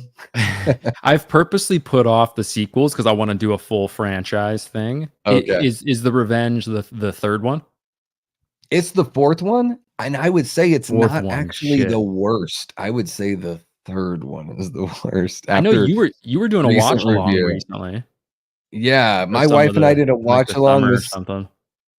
this summer. I used to think that it was sort of like the ranking would go the order that they were released, but after watching it this summer, I was like, "No, I think the 3rd one's worse." It's just really I don't know. Every time I watch the first one, I'm like, man, if they really kept this like a Christmas movie in Amity and kept it in Amity, it could have been really cool. That could But work. they don't. They That don't. could work, They man. don't. Because that's kind of the concept around Jaws, right? It's a holiday and everything that Yeah. goes along with the chaos of a holiday when you throw in a man-eating shark. Yeah, and it would have helped it kind of stick out a little bit, and it would have felt tied to like the first two, which the 3rd one is at like a Sea World. You're with characters from the first 2 movies, but it doesn't feel so like attached. So Jaws the Revenge in a way is sort of like a legacy film because they go back to Amity, but only for the beginning. And then they go when they get to the Bahamas and like Michael Caine gets in there, it's pretty rough. Oh man, Pretty. sounds juicy. Did you watch I Still Know What You Did Last Summer today? Oh, the I'll Always Know. I didn't I'll get around always to know, watching it. sorry. Okay. I've I was just curious because you said it is pretty painful, so it made me think about that. No big I deal. I've heard that one is really rough. That it's about like a band. There's like a band at the center of I'll Always Know What You Did Last Summer. Yeah. One of the girls is yeah. I mean, the other movies are not the most highly regarded movies, but yeah, this one is which I really like the other ones. I like both Yeah. of them a lot. But yeah, this one is awful, awful. Anyways, I mean, I think the first movie is pretty fun for what it is. I think that oh my God, this has a 0% on Rotten Tomatoes. So there isn't even a positive review of it, which is incredible for I'll Always Know. I think the first movie is, not all of those movies from that era can be Scream. Not all of them can be as violent as Scream and take the chances that Scream's willing to take. Like Scream is the one that's going to kick the door open and then like the imitators are going to come in and they're going to be a little softer. And so I Know What You Did Last Summer is a little softer than Scream, of course, but I think it's still pretty enjoyable. And I think the sequel, like it's got its moments for sure. Like I think like it's not very taxing to try to watch those two movies for sure. Jack Black is really bad in that sequel, but it's really Every fun. resort's got to have a weed guy, right? It's You like know, he's the weed guy. It's so funny. he's like Tommy Wiseau in his badness, you know, where every time he gets on the screen, you're like, oh shit, you know, you have to hide your face. Yeah, Um, fun kill though. He was a fun little kill. it was, yes. Yeah, this one, it's funny. I'm looking at I'll Always Know What You Did Last Summer. Out of the approved reviewers, there are 7 reviews, and none of them gave it a positive review, unfortunately. There's no way. Yeah, there's it's not definitely not one of those movies. It doesn't even really fit into the so bad it's good. Let's see what they say. Pivoting away from its predecessors was a bold choice that totally failed. But it's just Yes. it's I mean shit, you know? It's like I mean you take a Not bad. movie like go ahead. It's not bad enough to be good is maybe the most scathing indictment of them all. Right? So it's like you can't even enjoy this on a Schadenfreude level. Like this is just boring, you If know. I remember correctly, essentially they bring back the fisherman from the second one. Mhm. They like bring him back to life, but if I remember correctly, he's kind of like a ghost in a way. Um, but it's just Oh, so it's wild. supernatural. It's got the guy in it from I think it's the second Final Destination movie, the guy that either the second or the third, the guy that wins the lottery in that movie. If you've seen Final Destination Mhm. 2 or 3 or whatever, it's got that guy in it too. But it's bad. It's bad. But there's some fun ones. I mean, what's what's the movie on the list of movies we were talking about that you probably dislike the most, you would say? Um, did I include let's see here. I'm like, did I include Black Christmas 2019? Because I don't know if I did. Let's see. Which I The actually Fog think '05, mm, Jason X. You know, I would say maybe out of all of those, like, I don't know. I Jason X is probably the one I dislike the most just because it's like every time I watch it, I'm like, do I ever need to watch this again? Like the last time I watched it, I was like, nothing against it, but do I ever need to watch it again? You so know, it's yeah. not. So it's not a so bad it's good for you. Doesn't fit there. It's not. It's like so bad it's a sci-fi made for TV movie. But The Fog '05 is wretched. Like that movie is straight up like a WB TV show that just totally blows, you know? Like nothing redeeming about The Fog '05 that I could think of. Yeah, I mean, they kinda take a swing at the end where they what is it? The girl there's, like, that love story between like, Captain Blake is no longer scary in the movie, right? And then they implement, Mm, like, this weird love story with the girl at the end. It starts out with, like, Fallout Boy immediately as we're zooming yeah, in on the island or zooming in on the place. Yeah, yeah, it is 100% just like a WB show. They don't even use I don't think the music from the original, and it's just like, "What are we doing here, guys?"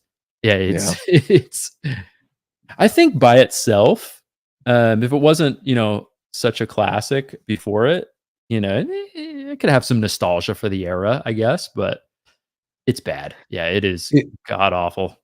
If you grew up watching Smallville when you were a kid, then you'll probably love The Fog from '05 because you get to see 'Cause Tom the Welling do his guy thing and the stretch his yeah. legs in his first, like, feature film. Frank, Switek says, "It's rather refreshing to encounter an almost, quaintly retro thriller that depicts or depends more on tension and suggestion than on gross out effects." Yeah, I mean, I guess it does that, but it also just, like, relies on a bunch of really bad, foggy N64 CGI, unfortunately. You're talking about The Fog? Yes. Oh, man. Yeah. Jeez. Yeah. It just I mean, it's anytime you're making a remake, you gotta do at least one thing that stands out as pretty good, you know? And, yeah, that movie, nothing. So what would you out of the so, that era, the early 2000s, I think it was I think that was like kind of a good era for some of those remakes though, because we got the TCM03, which most people seem to really dig. Um, I think Zack Snyder's Dawn of the Dead is really fun. I mean, I'm a huge Romero fan and I was really skeptical about that movie, but it was a total blast. What do you think is the best out of that crop there in the early 2000s? The one with the most rewatchability for me is the Friday movie. I mean, that's 2009, and I know that's not necessarily like a remake, but if we wanna say true remakes, Mhm. man, Dawn of the Dead might be it. That movie is a lot of fun, that remake. But yeah, the TCM one is a lot of fun too. Um Yeah, that's the Dawn of the Dead, probably. I mean, it gives you fun gore, a fun setting again. It's very much a remake. It very much Yeah. feels like, fresh a little bit. It's got some fun actors in it with Mekhi Yeah. Phifer, that guy, he's good.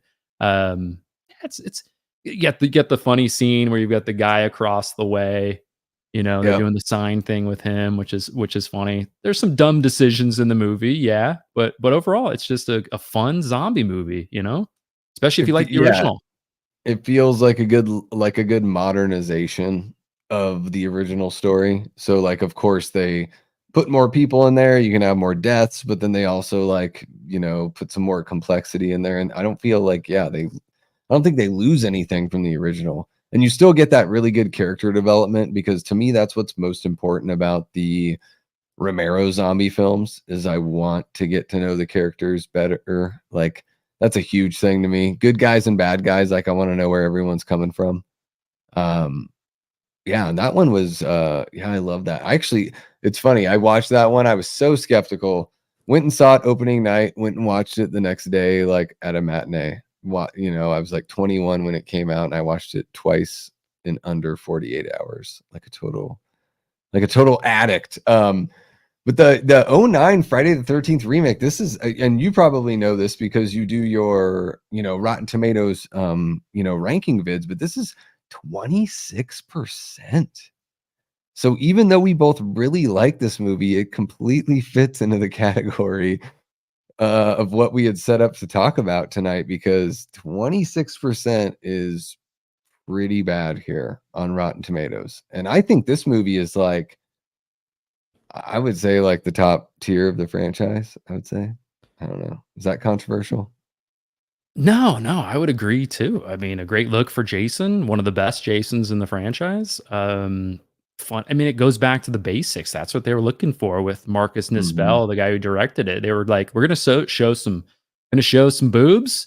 Jason's Yeah. gonna go crazy. We're gonna get a lot of gore. We're not gonna try to be too serious." I mean, none of the Fridays really tried to, but it's a Mhm. lot of fun, like a big, long, cold open. Yeah. Usually people really like that cold opening, which, is kind of fun. The fake out at the end is unique. And what's his name? Jared Padalecki is in it too, and he's Mhm. good. He does a Mhm. good job. And Yeah. then Travis Van Winkle, he's a good villain. He's one of the better Oh, villains yeah. in the franchise, excluding Jason, of course. But yeah, he's good. He plays a good villain, just the perfect 2000s douche, right? The Abercrombie model bully, which just fits perfectly Exactly. into that. And it's great too. Like one of the biggest complaints, like when this movie came out, everyone was like, "Oh, it's just a bunch of good-looking people, like, partying and Yeah. doing each other Oh, and getting killed." And I was like, and like, have you watched the Friday the 13th films? Like, that's what these movies are. You're like, so I don't mind that. Yeah, the Trent, the asshole Trent. I'm like, well, one of my favorite parts about part 7 is Melissa the bitch. Like, I love these jerk characters in the Friday the 13th franchise. They're yeah, Melissa gets pretty. tossed. She gets just Oh, tossed, man, oh, like a dude, rag doll. exactly. She gets treated like she doesn't mean a damn thing. Um, Yeah, and Yes. there's Joe Lipsit here. The Horror Queers podcast, Matt, says the film peaks with its extended 4 movies in one opening, but there's a silliness that carries the rest of the film.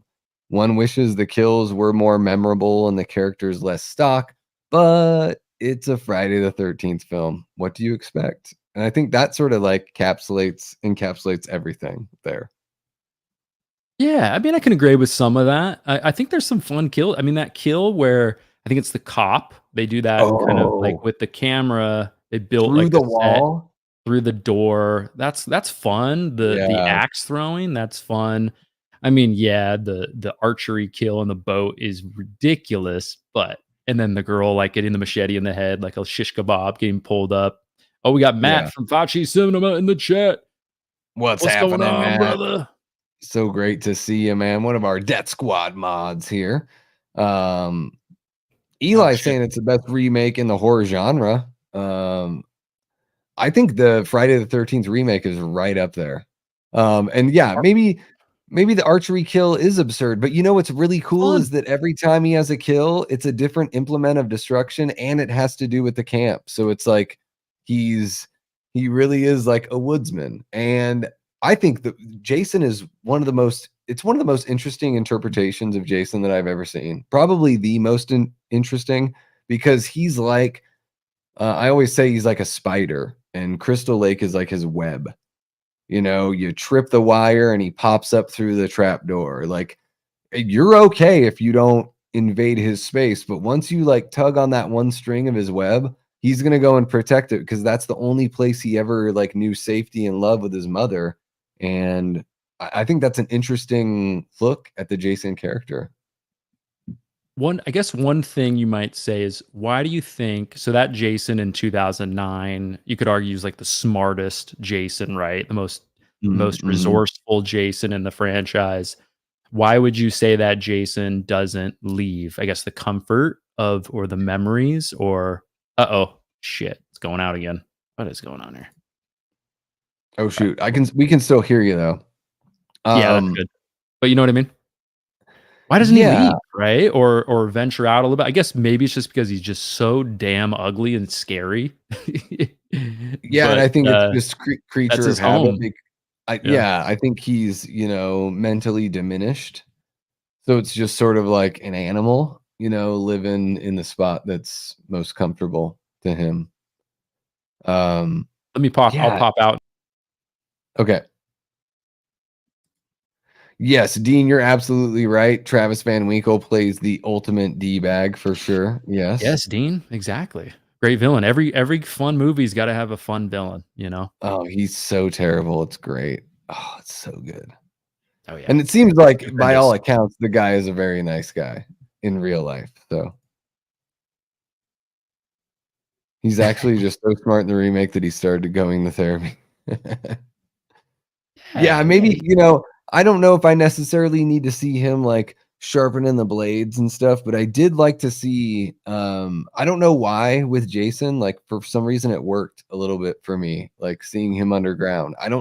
I wouldn't want to see like Michael in that way necessarily, but I think for whatever reason in that Friday the 13th movie, I felt like the swings that they took were hits. I saw that movie in the theater when it came out and was pretty pumped. Uh, and bummed out that they never did another one because Derek Mears is friggin' great as Jason. yeah, I know, right? And it's like the older and older they get, the less likely they'll come back. Michael Yes. does have tunnels though in Resurrection, Tunnels, and you then know? even in ends, he seemingly has been eating people hanging out in the sewers. So there is a bit of that in there too. They don't really dive into it too much, but we're sort of led to assume that that's what's going on. So you hate Resurrection. I don't know if you hate it, but it's last in your Halloween ranking. Still, Yeah. I assume, right? It's been probably like I a week. like, yeah, it's like that and like the remake and part 5 are sort of like a toss up. Like Yeah, I can have a understandable. certain amount of fun with Resurrection, but I do think it's the most like inadequately made of all the films, I would say, you know? Yeah, yeah. What do you think? Do you have any critic reviews on that one? Because that's a Uh, good old yeah. Resurrection, man. The Oh the yeah. the, the real world MTV Halloween version, American The Pie. the gift that never stops, that just always gives here. Halloween Resurrection, 10% Yep. on the tomato meter, so doing really well. Um, Do you there's think while you're looking, just think about this for mhm, a second, which movie disrespects Michael more? Halloween Ends or Resurrection? Resurrection. Okay. Easy, easy. I don't think Halloween Ends disrespects Michael at all. I just don't think that Michael needs to be in that movie. I don't think it disrespects him. Um, because I feel like in Halloween Ends, like he's a pretty major player in it, you know. Regardless of, I know that there's the whole like Corey beating him in a fight. And Lori. Sure, and Lori has a tougher time, admittedly. It's way tougher for Lori than it is for Corey to do the WWF body slam. Um, and I kind of wish that, like, in a way, I just wish that it were Corey for that whole movie, and that Michael was dealt Yeah. with in kills, and he was like literally torn piece to piece, just torn apart. Because I think there's like a really good opportunity to truly have like the evil change shape, like Laurie says in the movie, but then they don't do it in the movie. Um, but yeah, I think Resurrection disrespects Michael more. The opening's pretty weak. Um, he gives the knife to the dude that's like obsessed With serial killers, yeah. with Gacy and all that, and then Like, "Here you go, man, a some little souvenir." somehow he knows to like cover his ears and be like, I can't talk right now. How would Michael know that? Did he like follow Lori in the van with the other guy, and like, or did he read the newspaper? Like, I want to see Michael at the park just like reading the paper. Like, oh He's like, shit, my "Oh, sister killed this guy. Like, she thought it was me. All right, well, I can put that in my back pocket. I just think that save that for later." Resurrection, yeah, I mean, and of course, obviously, I don't even, do I really need to say it, but everything that Busta Rhymes does to Michael is pretty disrespectful for sure. So I think the only thing that Busta Rhymes does to Michael that's disrespectful, in my opinion, is the moment where Busta shows up in the Michael outfit and they're face to face. That's to Pretty me actually brutal. that's the only moment that's disrespectful because he kind of tells Michael just to go away and he just kind of Yes. whimpers away, which is silly, I'm obviously. Michael Myers. But at the end, the whole like trick or treat thing, Mm, Michael kicks his ass. He gets in a couple shots, but that's normal for the franchise. Laurie's been kicking Michael's ass forever, and yeah. Busta Rhymes is a hell of a lot bigger than Laurie. Um, He but gets zapped in the balls, he though. only gets zapped though because Busta pretends like he's knocked out. He kind of just tricks Yeah. him. So whereas in maybe like a movie like Halloween Ends, right? Michael's he's right there, but he's getting his ass kicked by a Yeah. geriatric woman and a kid that Sure. gets bullied by band kids. Yeah, and I mean, he does put he really turns on Corey pretty quick there and ends. And then I I know, wonder right? with Lori, is it one of those things where it's like, are Lori and Michael, are they really like a yin and yang thing? I was hoping that Lori would die at the end of Ends. I wanted her to like be like, he's choking her out, and as he dies, he like chokes her out for her last breath, and they both die together. I thought that would have been like actually really nice. Um, or that at some point I was at the end of the movie, I'm like, fuck it, it would be hilarious if she jumped into this fucking metal grinder with him. I've had enough. She just I turns got the around and does shit. like the double birds and just like flips everyone in Haddonfield off. Brings her Because she pie with her. exactly, like, show your Oh, you're tits, you know. Yep. Which All is that kind which of is stuff. so funny. Like in Halloween Ends, Michael is on the loose, right? Nobody Yeah, knows where he is, exactly. but Lori now just doesn't care. She's She's okay. she's baking pies. She's like, you know what? I'm gonna get over this. I'm done. Yep. But in Yeah. 2018, Michael's locked up. He's locked up. Everybody knows where he is. He's He's not very harming contained. anybody except for maybe in the showers or something. Something's gonna. But regardless, Michael is chilling, but yet Lori's on red. I just feel like that should be switched. It's just Yes. it. I get both angles, but still, it's a little weird how that goes down.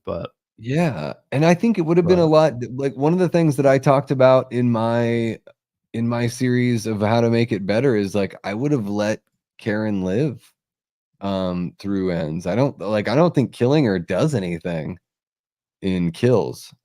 Like, to me, it doesn't. I'm just like, "Okay, she died." Like, yeah, she if was she so if she was so annoying though. but Oh if she man, doesn't die, then you can sort of understand that, like, Lori is more repaired, but would Lori be more repaired no. after, like, losing her She'd be daughter? on Like, revenge. Be on a revenge tour, man. exactly. Like, the way that they wrote it, you're absolutely right. I think they should have switched ends in 2018, where she's a bit more of the schoolgirl in 2018. Um, Either that or she has something to do with him getting out in 2018, which I know that they shot that and considered doing that, and I think they should have gone that route, is that she was directly involved somehow, with him getting out. But Halloween Ends, man, it's only 40% on the tomato meter. That's pretty rough. What's the old audience score for that one? Audience is not much better. It's 57. 57, yeah. Yeah, it's not very Yeah, no, good. I'm with you though. I mean, if they just removed Michael entirely, I think across the board, most people would have enjoyed it a little bit more. There's people like Mhm. you and a lot of other people who enjoy it as it is, but I think if they just removed it and ahead of time told everyone, "Hey, this is going to be like an anthology, blah blah Yep. blah," it would have been way more. But they just they kind of lied, right? It's kinda like in Resurrection a little bit, like Laurie's all over the posters and, blah, blah, blah. She's in the Mhm. movie, like, for 10 minutes Mhm. but, And it's he's not the not first really time. in it. Yeah, it's not even like, it would have been cool honestly, if Michael were torn limb from limb in Kills, right? So, like, they literally, like, they attack him in the street and they tear him apart. This is the scenario that I set up. So, people are literally walking away with, like, body parts. It's fucking mad. It's like Evil Dead, you're ripping them apart. And then at the last shot of the film, they, like, would focus on the knife in 2018 and in Kills. The last shot of the film would be a hand going to pick up Michael's mask off the ground, and you would just see a hand with that pinky ring that Corey's got. And I would have introduced Corey in 2018 as Allison's like National Honor Society buddy. Like, he's really smart. His family is just not wealthy, so that's why he can't go to, college right out of the gate and everything like that. But you introduce him there, and then at the end of my version of Kills, he would pick up the mask after Michael's dead, and then that way, at least they could have done, you really could have had, like, Lori kind of a mind fuck with Lori. Like, she knows that Michael's dead, but Michael's also been spotted killing people, something weird like that. And then that way, Totally that ag I like it. Yeah, I like it. I that mean, poster the would only issue with that is I don't think they had any idea the Corey thing was gonna happen.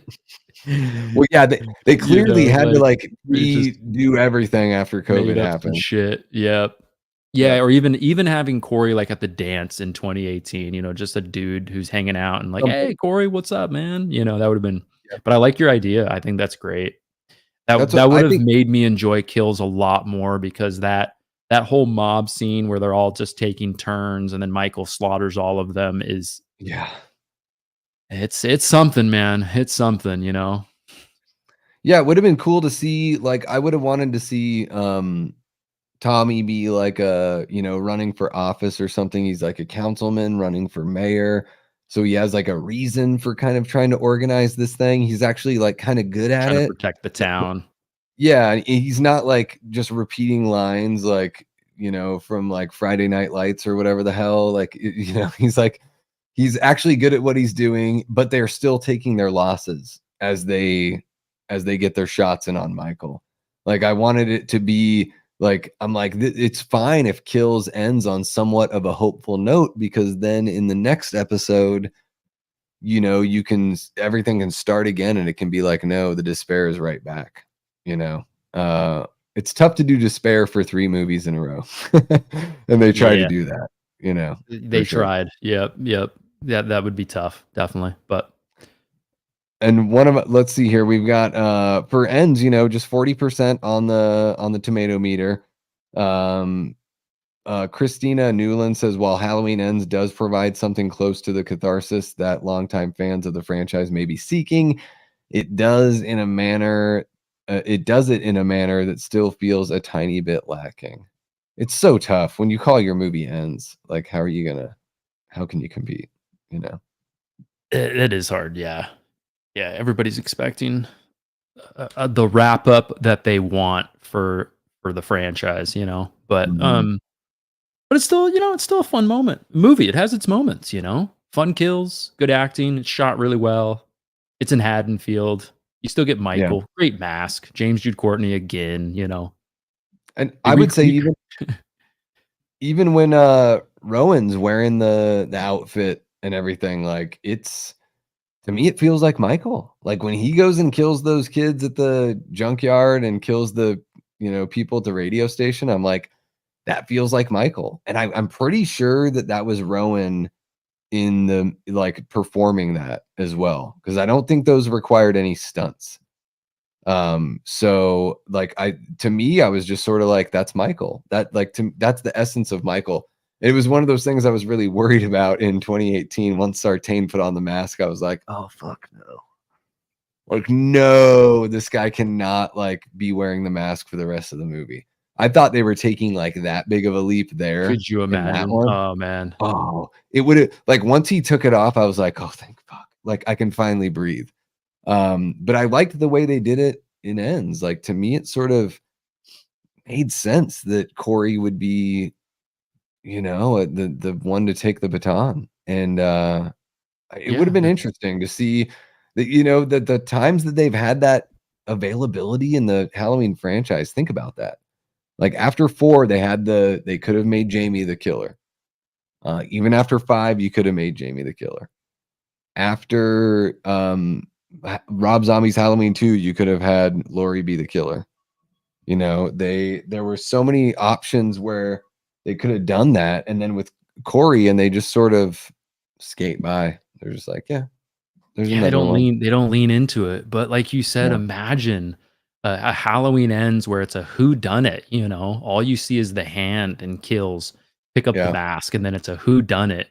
For yeah, the first time in the franchise, it's almost like it becomes a Friday the 13th part 5 at that point. yeah, Um, yeah. It would but have been great.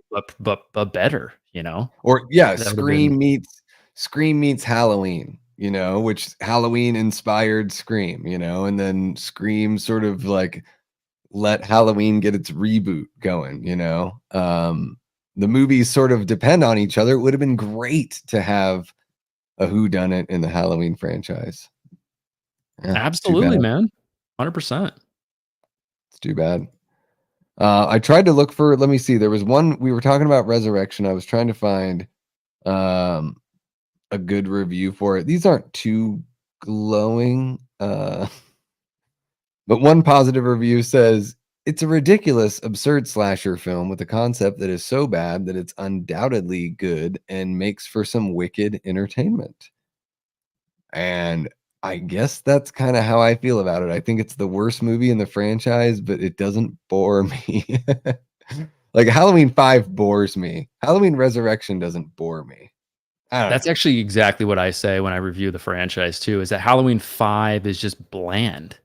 You know, Yeah. it's just bland. Like at least Ends does some things. At least Resurrection try. Do you ever wish that Resurrection, I know this is weird for Halloween, but if Resurrection just turned up the notch and just put some steroids into the kills, because the kills are, for a movie that's silly, the kills are mediocre. And I get it, it's Halloween, but Mm. like they're very mediocre, you know? Yeah, it's like Rosenthal's trying to go back to something like a bit more simple in a way, but Yeah. why? In that You type of know? a movie. Yeah, you know? right after Steve Miner tried to do it, and it didn't I don't think it was very successful in H2O, like, trying to, "Oh, we're only like, our movie kills as many people as the original film does," and it's like, "Yeah, but your movie's, like, not nearly as tense as the original film," you know? And I think with, Resurrection, yeah, if they had, I would honestly, like, better kills and just better, like, stalking scenes, because I don't think the mask is, like, dreadful. I think the No. score is, like, pretty alright for Resurrection, but yeah, it's I don't know. I watched that interview where, Katie Sackhoff, is that her name? The chick from, Sounds about right, the blonde girl. yeah, yeah, yeah, she was in, Battlestar Galactica, the remake of that. She, like, hardly like, she does a review, like, she does, like, kind of a watch-along review of the film because she doesn't really remember any of it, and it's really interesting to listen to her thoughts on the film. It gave me a totally different perspective of the whole Yeah. thing, and I'm like, there are certain things about it I really enjoy, like, I do think the music is good. I think I'll give a little props to the Peeping Tom kill because I'm a big fan of that film. Um, yeah, this movie, the The peeping Resurrection Tom kill, stuff. is that through the mirror? That one? That's the one that's through the, with the, tripod on Oh, the yeah, camera, where the the guy, cameraman gets the killed. little Yeah, the guy that because works 'cause he's on the got Dangertainment crew, yep.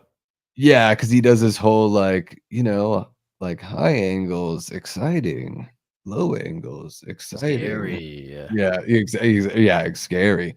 Yeah, and, yeah, it's totally like I think in Peeping Tom, he's got, like, a knife at the end of one of the tripod legs, and, uh, man, if you haven't seen Peeping Tom, No. it's It's a really good. slasher? Holy shit. Yeah, I mean, I would say it came out the same year that Psycho came out. It was, like, 61. Oh, damn. Um, Okay.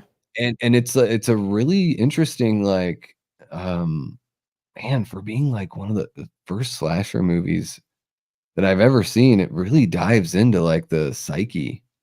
So it gets right into it. It doesn't just do the Mario Bava, people are killing people, and you don't really know like, there's, like, surface level soap opera intentions, which the Italian films are, like, so well known for. In, Peeping Tom, it's way more, interesting, and, like, you feel bad, like, you relate with the killer and feel bad for him, and, yeah, pretty interesting stuff for sure.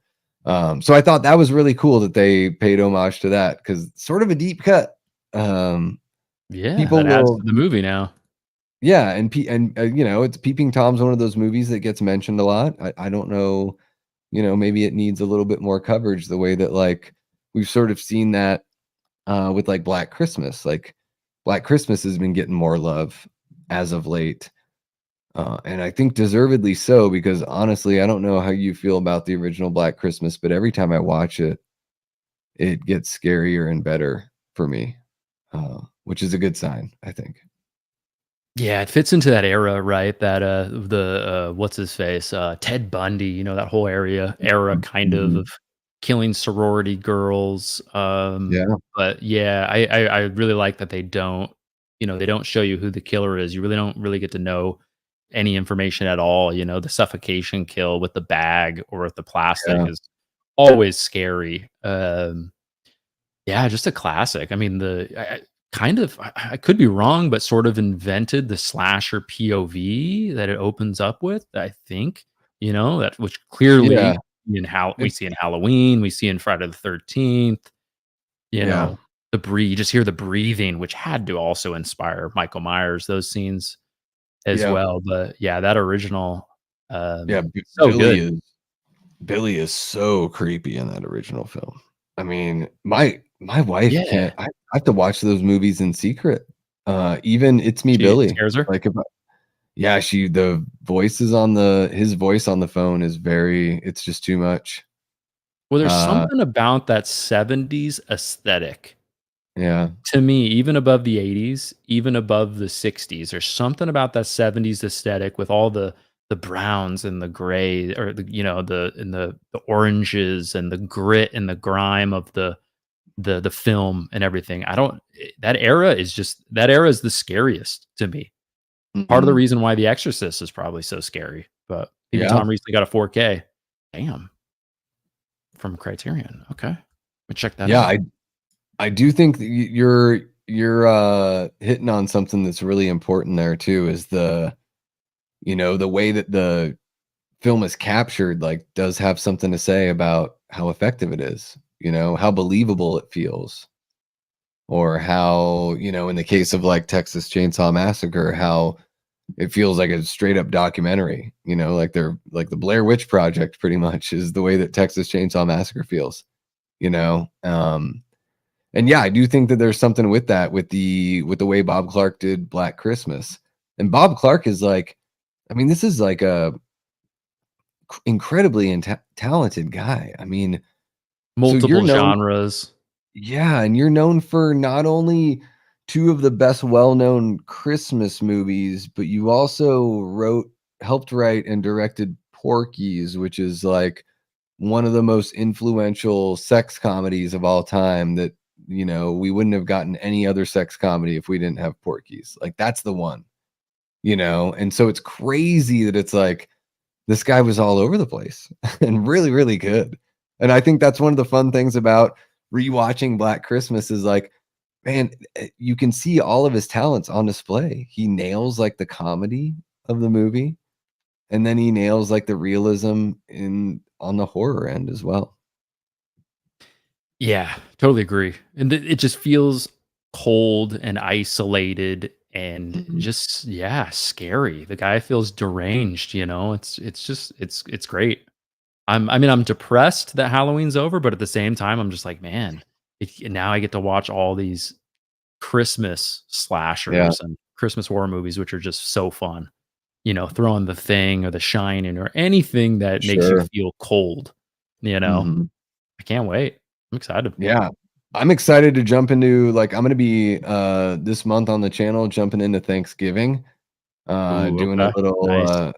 video essay on that and doing a watch party as well. Probably, comparing it to the trailer that we got in the Grindhouse films and all that kind of stuff. And why I think the version that we got was the better way to go in the end as far as a feature length film. I freaking loved Thanksgiving. Like to me, I was like, this is like My Bloody Valentine meets The Prowler meets Thanksgiving. Like I'm getting this early 80s, like Oh man, the 1981. Prowler, so good. Fuck. Yeah. Like I'm getting this revenge who done it slasher, like such a great genre. And Eli Roth, like I'm not the hugest fan of every movie that he does. But the way that he put this one together was like a masterclass in slasher filmmaking, So A uh fun, just light, yes. slasher. And I'm with you, man. A whodunit slasher, like what gets better than that? I mean, it's just fun, you know. It's Christmas the Love best Christmas or original, Dog Out. best original slasher I've seen since the first Scream for me. Damn. I'm trying to Like think of the other originals that have even came out since then that's not like a remake or a reboot or The something. Collector, Terrifier, Jeepers Creepers, and I just think Terrifier, like, for me, like, the 3rd one's the best one. Um, they're Definitely. fine, but I think Thanksgiving is better than all of them, because I'm there for more than just the gore. Like, I want the whole fun package. Yeah, the cat and Uh, mouse scenes, like in Thanksgiving at the school, a lot of fun. Love that. yeah. Yeah, more The charismatic actors in something like Thanksgiving. I felt like everyone did a really great job. Like, there wasn't a bad performer. yeah, what's his name? Tim Dillon, right? The comedian Oh that's my in it. god, so yeah, His so good. his scene in his apartment, that's great. Would love to see him in more horror. I think he was a lot of Yeah, fun. and the And John Carver feeds the cat after, like, a little bit of personality. Everyone both times I saw that movie in the theater, everyone was like, oh, like, the little humanity for the killer, you know?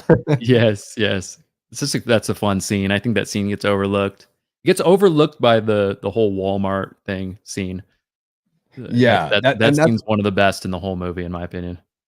Oh yeah, great opening scene just to really kind of like the Friday remake that we were talking about, like a good, it's not even just an opening scene, it's like a mini act that opens up the film because it's a good like 15 minutes or so probably, and arguably the most upsetting part about the film.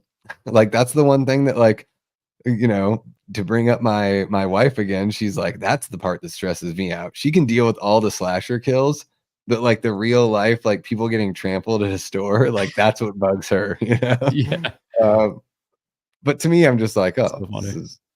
this is all just a big ol' it's just for fun." Yeah, we I need did. more of that. Hopefully the new, I Know What You Did Last Summer reboot will be kind of along those lines, right? Like a fun Yeah. slasher. It's not a, it's not a, like, it's not the first movie or anything like that, but still, we need more. Did you ever read that book? No, no. I Know What You Did So Last Summer? Yeah, I read the book I've when I wanted was to. in high school, like, right before the movie came out, and the shame about the book, I mean, it's really good, but there's no way you could shoot the surprise. You couldn't do it as a movie because the whole thing is based on the fact that you can't see the character because the person that ends up being the killer, like, Julie is dating this person, and she calls him one name. She has like a pet name for him. Everyone else calls him something else. So as you're reading this book, you think that these two characters are two different people. And then Oh, damn. you get to one spot where one of them ends up being in the room alone in the last act with another one as he's about to attack, and he refers to him as the other name, and it's like this, like, the hair on your neck raises up as you're reading the book because it's the first time you've ever realized, but they've been described to look exactly the same. They say the same, like Lois Duncan's really good about the way she writes it. Because after the reveal, you're like, oh, she was like kind of trying to give it away. It was like really like inventive. And so I totally know why they went the way they went with the slasher. Like you have to reinvent it in a way that's totally different. And yeah, I think they can do. I Know What You Did Last Summer. I think a good legacy sequel. Like I think they could do it. They did it with Scream. Um, to me, Scream 5 and 6 are sort of like, but they're not bad, you know? I Yeah, wouldn't say they're especially bad. 5. Especially Yeah, 5 to me. Like, imagine if somebody came to you, Davey, and they were like, "Hey, we want you to direct Scream. Motherfucking Scream." You're like, "Holy shit. One of the biggest, yeah, greatest slasher franchises ever." yeah, Okay, then you sit down and you say to yourself, how do I wanna do the end? Oh, let's do it at Stu's house. Okay, that's already been done. yeah, And then just so many things, you know what I mean? It's like, that's what you came up with when somebody was like, here's the keys to this yeah, insane, awesome, cool franchise. And you're just gonna like redo. And I get how that's meta and all that, but still, you're just gonna yeah. redo all that stuff. It's just, yeah, Yeah, and I think that that movie, man. I could talk about that that movie for a while. I called it, like, from the first or second scene, I was like, "Oh, I've got the feel." Like, I've never been able to do that in, like, first time watching the movies, but first time watching Scream 5, I was like, "I think the killers are this person and this person." And I was And you right, nailed it. and that sucks. And, Yeah, that like, does suck. that sucks, and then also when you, like, rewatch it a couple times and you're like, "Wait a minute, so, like, Dewey got picked up and gutted by some, like, 85-pound, like, 15-year-old? Shit." And, of course, there's the problem with Chad, like, even in part 6, it's even worse. I love Chad as a character, but quit stabbing him 50 times, A 'cause and people say, I "Oh, no, he's just like the new Dewey." And it's like, "What do you mean? That yeah, never like, Dewey got stabbed, but he never got he wasn't a yeah, pincushion by 2 he got Ghostface in the movie, like, yeah, he come got on." stabbed twice in each movie, he got stabbed once. That's what's happened. He just got shoved against the glass in the second movie multiple times, so you think he got stabbed. But yeah, I mean, and I think part 5 to me, um, I think the big thing for me with part 5 and part 6, both of them, the reveal was just so weak. Made Roman's reveal look strong to me, both of those. So it's Especially like, the yeah, whole, like, you didn't like The Last Jedi thing, which was what I felt like Scream 5 was basically saying. They're like, "Hey, for all you people that didn't like The Last Jedi, here's you're this. killers. You're killers now. Like, you're just one step away," you know? And I was like, "Oh, come on. Like, what?" Well, it's like you are okay, so you get a weak reveal in 5, right? Yeah, It doesn't even compare to the original at all with the reveal, and then they take that reveal into 2 movies, you know? Oh, yeah. the whole reveal in 6 is also I mean, we could talk spoilers, I guess, but who ca It's been years. Yeah, because they wanted to do the whole Scream 2 thing and bring in the familial at the connection from one of the theater killers. and yeah, but it's like, nobody cared about Richie. We're gonna do 2 movies? Come on, Yeah, guys. Yeah, yep. Nobody dies in the opening in 5 either. That's kinda, yeah. you know. And then what and especially in 6, like, once they did the reveal, I was so distracted, I couldn't even really think about the rest of the movie. It sort of, like, tainted the rest of the movie for me, which I thought was solid. You're But talking it about like, the reveal in the opening? the reveal in 6 where I was just Yeah, like, the opening "Oh my." reveal. Oh, no, that's fine. Just the end reveal with Dylan Oh, McDermott and okay. everything, I Yeah, was like, you "This were just is." distracted for the rest of it, yep. I'm like, "This is so absurd, like, why did they pull the rug out from under us? Why do the killers act," and I get it, they sort of do it in all the movies, so it's not unique to 6, but it's like, why when the killers, like, take their mask off, do they start acting completely different than they ever acted with the masks on? Like, with the masks on, they're acting like Jason and Michael, but like a real life version, so they're nimble and all that kinda stuff, but they're essentially walking walls. And then once they take the masks off, they're just Yeah, they're like like they're Scooby-Doo villains. yeah, they're Yeah. getting they're starting now all of a sudden they're getting their ass kicked. Yeah, and it's like Ace Ventura, you know, like Dylan McDermott's like just acting all like silly, and I'm just like, "Wait, what, dude? Like this was not how the movie was for the first like hour and 20 minutes. Like Yeah, what Melissa happened here?" Barrera's pointing a gun at him on the balcony, and he, like, runs at him like an anime character. Yeah, "Ah!" And then they fall yeah, over the edge, yeah. just Like, what is distracted the going whole on time. here? Yep. Yeah, So, yeah, so, I mean, it sounds like you're happy about 7 just being a totally different we'll thing. see. Yeah, we'll see. I like I'm hopeful. I think that like of course, you know, giving Nev the money that she wants is important, but I think that she wouldn't have come back if Kevin Williamson wasn't coming in. I think that like I'm guessing that that was the other hinge. Like that was the other thing where she was like, "Hey, I want to get paid fairly, but I don't want to do this without Kevin because we've talked about doing it for like 20 years and I want him back." Yeah, hopefully he does Um, well. He did direct that slasher, that pandemic slasher, what, like 2 years ago, yeah, it has, like, a sick. red Sick, that's right, Sick, and that was, like, okay, you know? Yeah. Yeah, he's not the Wasn't most it solid wasn't director. promising. Mhm. Yeah, and I'm hoping that, you know, I'm hoping for, you know, whatever story they have written that he can come in, he can take a fresh look at the script, and he can, you know, make some whatever changes he wants to make because I think that's his strong suit, and then, you know, rely on the crew and everybody else to help, the film, you know, be everything it can be. But yeah, it is, gonna be an interesting one because it'll be a little disconnected from the last 2. Which is Um, weird for Scream, right? Because Scream's usually so connected, you know, in they've had some that ways. continuity. Yeah, well, they at least with We're the Nev, only they've had that continuity. Yeah, Yeah, it's it been would the one of the only big franchises that is just yeah, the continuity of the story and the location and the same yep, everything's connected. yeah. Yep, I Mulroney, think I said Dylan McDermott, but yeah, Dermot Mulroney. I know. It's the same name just backwards. 2 basically, different yeah. 2 different Irish names, mixed up. But yeah, and I Yep. even think I love the idea of doing Scream as like a two-parter. Like, why not? I feel like with 5 and 6, that's what they should have done instead of doing what they did. Like, you like let all of us you know Mad Blood and Davey Deathray and Dave McCrae and Slaughtered Lamb and all those channels talk about like what's gonna happen in Scream, you know, for a friggin' year. It's free marketing. So like end one of your movies where you don't know who the killer is, right? And then I've been saying and then that for a long time, yep. Yeah, in between those 2 movies, imagine, like, you're gonna get free publicity and free marketing, and everyone's gonna do all their theorizing and all of that, and it's gonna drum up so much buzz for that two-parter. And I feel like that's one of the things they could have done with 5 and 6 for sure.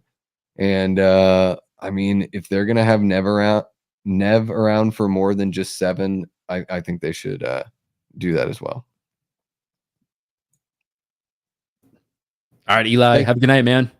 Yeah, thanks for kicking it with us, Eli. Yeah, we've been chit-chatting for quite a while here, Matt. Yeah, I wish that everything had gone a little bit better on the technical side, but damn, I've had a fun time chatting with you regardless. Yeah, yeah, definitely, man. Absolutely. And yeah, guys, you can so I've got Matt's social media links. Oh my gosh, it looks like the Twitter one is not clickable as of right now, but I will fix that. But of course, his YouTube link is in the description below. I'm gonna go ahead and throw that here in the chat so you guys can check that out. Matt, your channel is how long have you been doing it? Just about a year or so? Yeah, July was a year on the channel. Yeah, on this channel. Yep. Yeah, I used to stream a lot on Twitch and stuff. Not movie related and whatnot, but and then took a break from that for a while when my kids were born, just because time was Mm, non-existent. And then mhm. yeah, started the channel July of yeah, it's been a little bit over a year. So Yeah, and it's just been popping off. The content over there is awesome, guys. Like, one of the things I love about what you do over there, Matt, is that it is just really relaxed and really chill and stream of consciousness. Like that to me is the most impressive part because whenever I sit down to do a pre-recorded video or whatever, that's the thing that I'm all twitchy and I have a tough time just being chill. But that's like one thing that I I love appreciate it, about your man. channel. Yeah. Yeah, guys, if you enjoy horror content, and even if you're just looking for a different perspective on some of the movies that you really dig, I would highly encourage you to check out Mad Blood for sure. I mean, the channel is doing incredibly well right now, so I'd be surprised if you're not already subbed over there. But if you're not, the link is in the description below for sure. And yeah, Matt, we can go ahead and I've been chit-chatting your ear off for a couple hours now. We can go ahead and sign off, but I am curious to know, what you have coming up here in the month of November as we settle into the winter time of the year. Right after the madness of October, I've got an Evil Dead video coming up soon. A nice little Rotten Tomatoes ranking video on the Evil Dead franchise. I'll be covering Halloween or Thanksgiving a bit coming up. I'm actually going to dive into the Paranormal Activity franchise a bit, but yeah, just a little bit of that. The Terminator Oh, nice. franchise coming up too, which is going to be a lot of fun. It'll be a good time. That's been Mm. delayed because I had to wait for this guy. Oh, Terminator 3, beautiful. which I have never Uh, seen and is, like, impossible to oh, find on streaming. it's So okay. It's got some really fun stuff going for it. It's a good it's a good bubblegum, good okay. popcorn action flick. It's not, nowhere near the first 2, but, fun for sure. Yeah. Um, yeah, that sounds great. I'm a huge like, I love especially the first Terminator. I mean, and who doesn't love T2, but there's something about the first one that is just extra special to me. It just feels like it's got that Carpenter influence, a little bit here and there. Yeah, Dude, the really, first really one is fun. just I still need to think about it, but it might be my favorite in the franchise, the first one. It's It's just easy. so good and Yeah, gritty, and it's like a slasher. yeah. It's just so fun. It's easily my favorite in the whole series, like, And easily. Like, Michael T2 doesn't even Biehn is come close. great. Is Oh, it? yeah. Yeah, yeah, easily your favorite? I understand it, man. It's so good.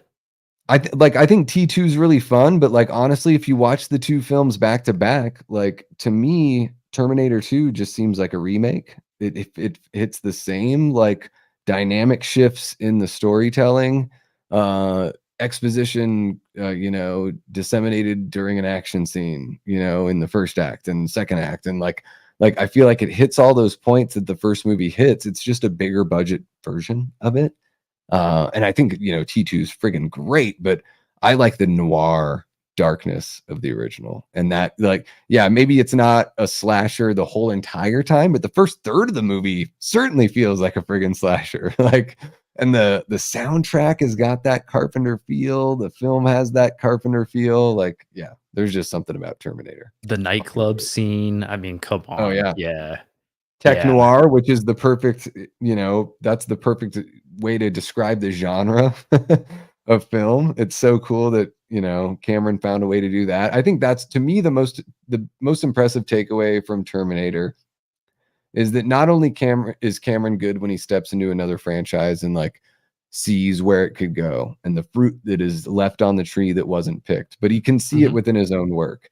And he's like technology, like as far as the technical aspect of everything goes and pushing film as a medium, I just think he's like, even if he's not one of my favorite, he's not a top 3 director for me. I love a lot of his movies, but man, as far as like talking about how important people are to film, like he's like arguably the most important person to film in a really, really long time. Just And he's a because of, guy who can take any budget and make it feel triple the size, quadruple the yeah, size. Like the original Terminator, you're like, "They made it for what?" Like, "Holy shit, yeah, crazy." Or even Aliens. So, yeah. And we wouldn't have Photoshop without him. Like, they created Photoshop to do The Abyss and to do Terminator 2. That was why the program was created. Now you and I can make goofy faces and delete the backgrounds. But originally it was made to make gel-like creatures look real and a photo real in a film. And so it's like those are the things that like sort of can get glossed over from time to time. But yeah, that sounds exciting, man. I'm really excited to listen to your thoughts on the Terminator films for sure, especially after, if you've never seen 3. I want to know what you think about that one for sure. yeah, I don't know what it is. It's so hard to find on streaming, so I haven't seen it. So I had to get the Blu-ray. Hell yeah. But all Cameron cares about now are the 15,000 hours. Yeah, he's Yeah. really into the environmental stuff now, especially as he kind of wraps up his legacy, I guess. But yeah, Unfortunately, maybe the later years aren't the strongest years. They certainly weren't for my favorite guy, George Romero. for Survival of the most Dead, directors, they're not. pretty terrible. Yeah. And I think that's why John Carpenter was like, all right, I'm out. I'm just gonna do kick-ass fucking music from here on out. Like, which is great. Yeah. I'm totally like, I totally support that. I'm like, that's awesome, John. I'm so pumped. You put in the best 3 soundtracks, the best 4 soundtracks ever in the Halloween, franchise, and you did 3 of them in your 70s. That's dope.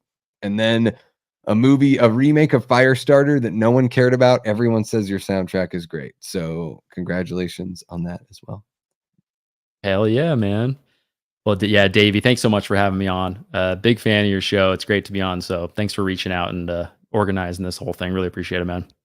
Absolutely, Matt. Thank you so much for popping on and hanging out with us. Yeah, guys, go ahead and check the links on the description below. Check out Mad Blood. Make sure you follow him for all that great content coming your way here in November. If you're a fan of Terminator, you are going to want to jump on that for sure. Yeah, thank you so much, Matt. Really appreciate you, man. We will keep in touch and see you next time around. All right. Thanks, buddy. Appreciate it, man. Take care. Bye. All right, everyone. What a friggin' show, from technical difficulties to just talking about whatever the heck ever we could talk about while we were on here. That was great. Really appreciate Matt from Mad Blood hanging out. You guys have been awesome. Wasn't able to pay attention as much to the chat as I'd like to, just because I really didn't have my bearings for most of the night, but you guys are incredible. Really appreciate the mods for hanging out tonight. We got Jamie Hart, Eli Cortez. I think I saw Robert the Wolfman in there earlier, and Cody Snyder as well. Really appreciate all the subs hanging out with us tonight, the Patreon members and the channel members as well. You guys are amazing. You guys are what fuels what we do here. So really, really appreciate you. Absolutely. And you know what, guys, what I'm going to do, I put out a poll there on the channel last week about possibly changing the date and time for Late Night with the Davey. So it came down to there are two very popular choices that have been selected, and I think I'm just going to do a runoff with those two. So guys, keep a lookout for the poll. I really want to know how you guys feel about that, because I want to make sure that when we do this show, we can have the biggest audience possible, but then also that we can have you guys hanging out with us every single time we go live. You guys are absolutely incredible. Really appreciate everything you do for the channel. Don't forget to like, subscribe, comment, and share. I've got a season 1, episode 6 finale review of Tales from the Crypt that I'll be shooting for Collection Completed. I'm really pumped to share that with you guys.